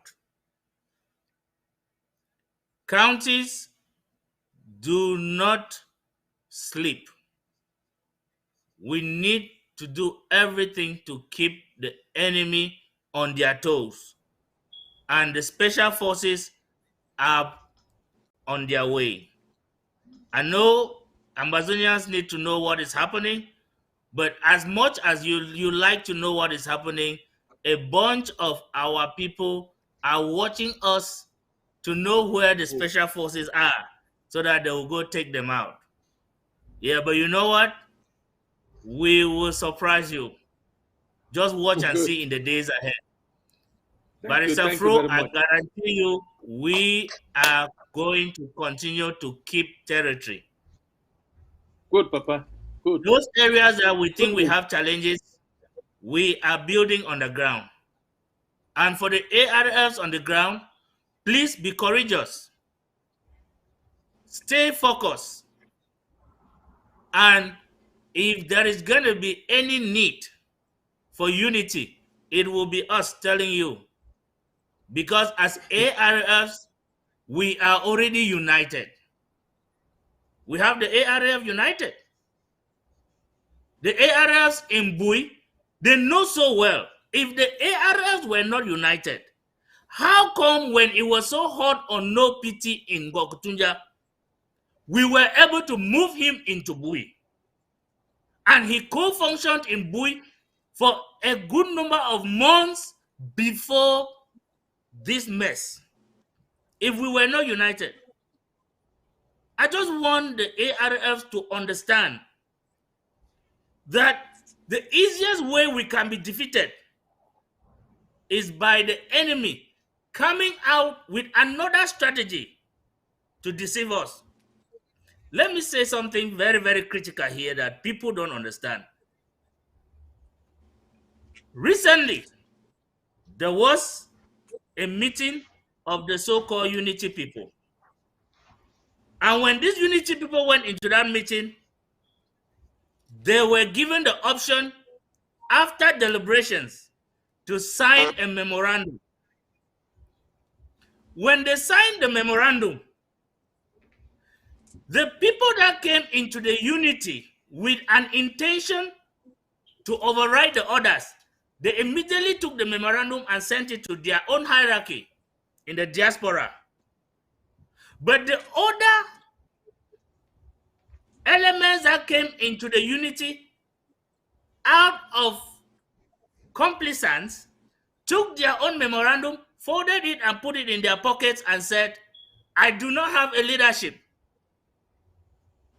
Who do you think is going to sit on the table and talk on your behalf when you have a memorandum with somebody that has a leadership and you choose to cancel your own leadership just because you think you can do it yourself? We are laughing because one morning, when those that think they are smart will get up, they will find themselves with the same people in Konenge that are helping them. But any ARF that is a genuine ARF, listen to the voice of this interim government. We will not fail you. We are going to do everything within our capacity to fund you. And for those enablers that have chosen to always call us and tell us, oh, you have to fund all the restoration forces, oh, you have to fund all the groups. Yes, we have to fund all the groups because we are a government. But remember, when I asked a question to the group, are you able to fight in the direction we are fighting? If your answer is yes, we will fund you because that is the objective of this interim government. But if your answer is no, then we know you have been compromised and we will not bother, wasting our resources on you. ARF, we will stand with you, and you are already united. Do not go for any other unity. And if there will be any unity, let those that are preaching the unity come on camera and we talk one-on-one. Thank you. Thank you very much. Thank you, Comrade, Frank. Thank you very much. Comrade Francis Chinye. Thank you, Nijo. Thank you, Barrister Mbesea. I must say that I'm proud for all of you and the time that you've dedicated for this program. See you next week, Monday. Hopefully, I should be having Comrade Francis Chinye again and Nijo to expand on this, because this is, as we are navigating towards the end of the year, this is critical to every Ambazonian, and Ambazonians want to be updated as we go. There's good news ahead. You've heard it from them that a lot of things are happening. There's good news, several beautiful things. We've had more than 3 hours on air with the weekly recap, Undaunted weekly recap. You've heard it again. It was just like an analysis of the town hall the president had with us on Thursday. You saw for yourself, you heard for yourself the president telling us what is happening, and Ambazonians are now calling it the Konengi Mafia. Why? You've read from the Kintasang. On Monday we'll break it through, open it, and really expand on it so that people will know full scale what Deacon was talking about. Let me leave you with this bastard man, Paul Biya. Have a good night and have a great weekend. See you on Monday.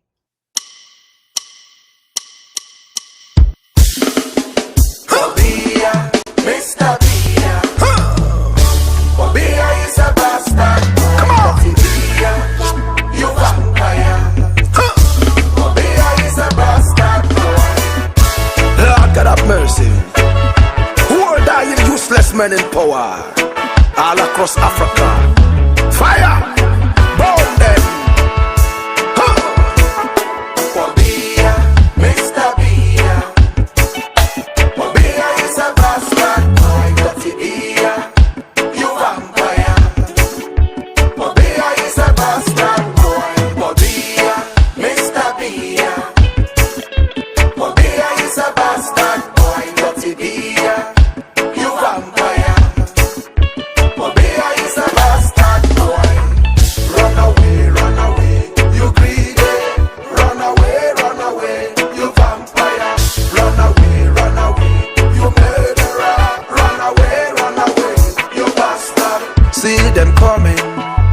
a shooting. Everywhere just a blam, blam, blam. Women are dying, children are dying. Everywhere just a chaka, chaka, chaka. Greedy man, about to follow. Like the one, Humpty Dumpty Dumpty. Old and sick, power freak. He wants to pull down everybody, body. Run away, you greedy. Run away, you vampire. Run away, you murderer. Run away, you bastard. Run away, you greedy. Run away, you vampire. Run away, you murderer. Run away, you bastard. I cry for Kwakwa. Yaounde Douala. Makomba Minda. Melov Munyenge. Bafute Nazi. All of them are crying. Some of them are weeping. All of them are crying. Mr. Bia. Bia is a bastard boy. What here? You vampire. Bia is a bastard boy. Run away, you greedy. Run away, you vampire. Run away, you murderer. Run away, you bastard. Run away, you greedy. Run away, you vampire. Run away, you murderer. Run away, you bastard. You greedy. You vampire. You murderer. You bastard.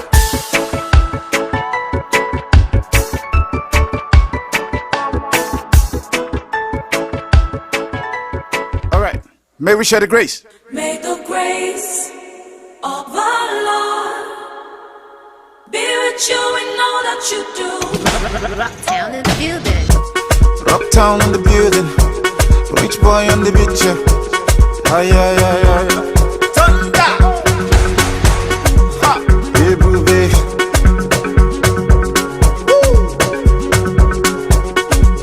May the grace Of our Lord be with you in all that you do. turn it up, turn it up, turn it up. With all that's fair, Na, na, na, na. your labor will not be vain. His mighty hands is upon you, Upon you, and there is nothing. there's nothing that you cannot achieve. Amen, amen, no. Amen, no. Amen, amen, no. Amen, no. Amen, amen. Listen, listen. Let I go follow you, let I go follow you. All about it. Let I go follow you, let I go follow you. Let go banner. Let I go follow you, let I go follow you. If you believe, let I go follow you, let I go follow you. Na, na, na, na. Yeah, yeah, yeah, yeah, yeah, yeah. Amen, amen. Carico, carico, carico. Yano better kate. Money kill a fe. We no go down grade. Up, you dey go. Fly so high like an eagle. Jehovah controller. Amen, amen, amen. You will go so high and everything go to work for you. Amen, amen, amen. Amen, amen, amen. Oh, yeah. You shall not die but live long life. I pray for you. Amen, amen, amen. Amen, amen, amen. Oh, yeah. You go to try, you go to feel, you go to go, you go to come.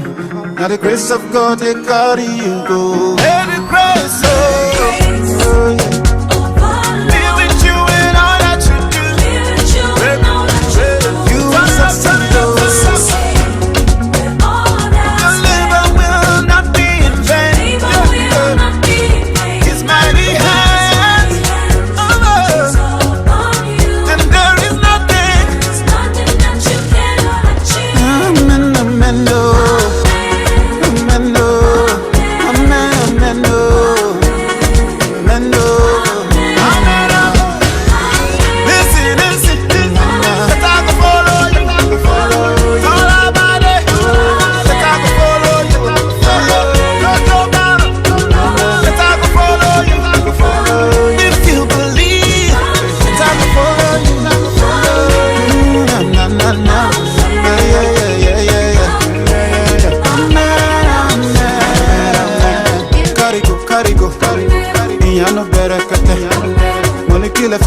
Me no go downgrade. Up, up, up, we dey go.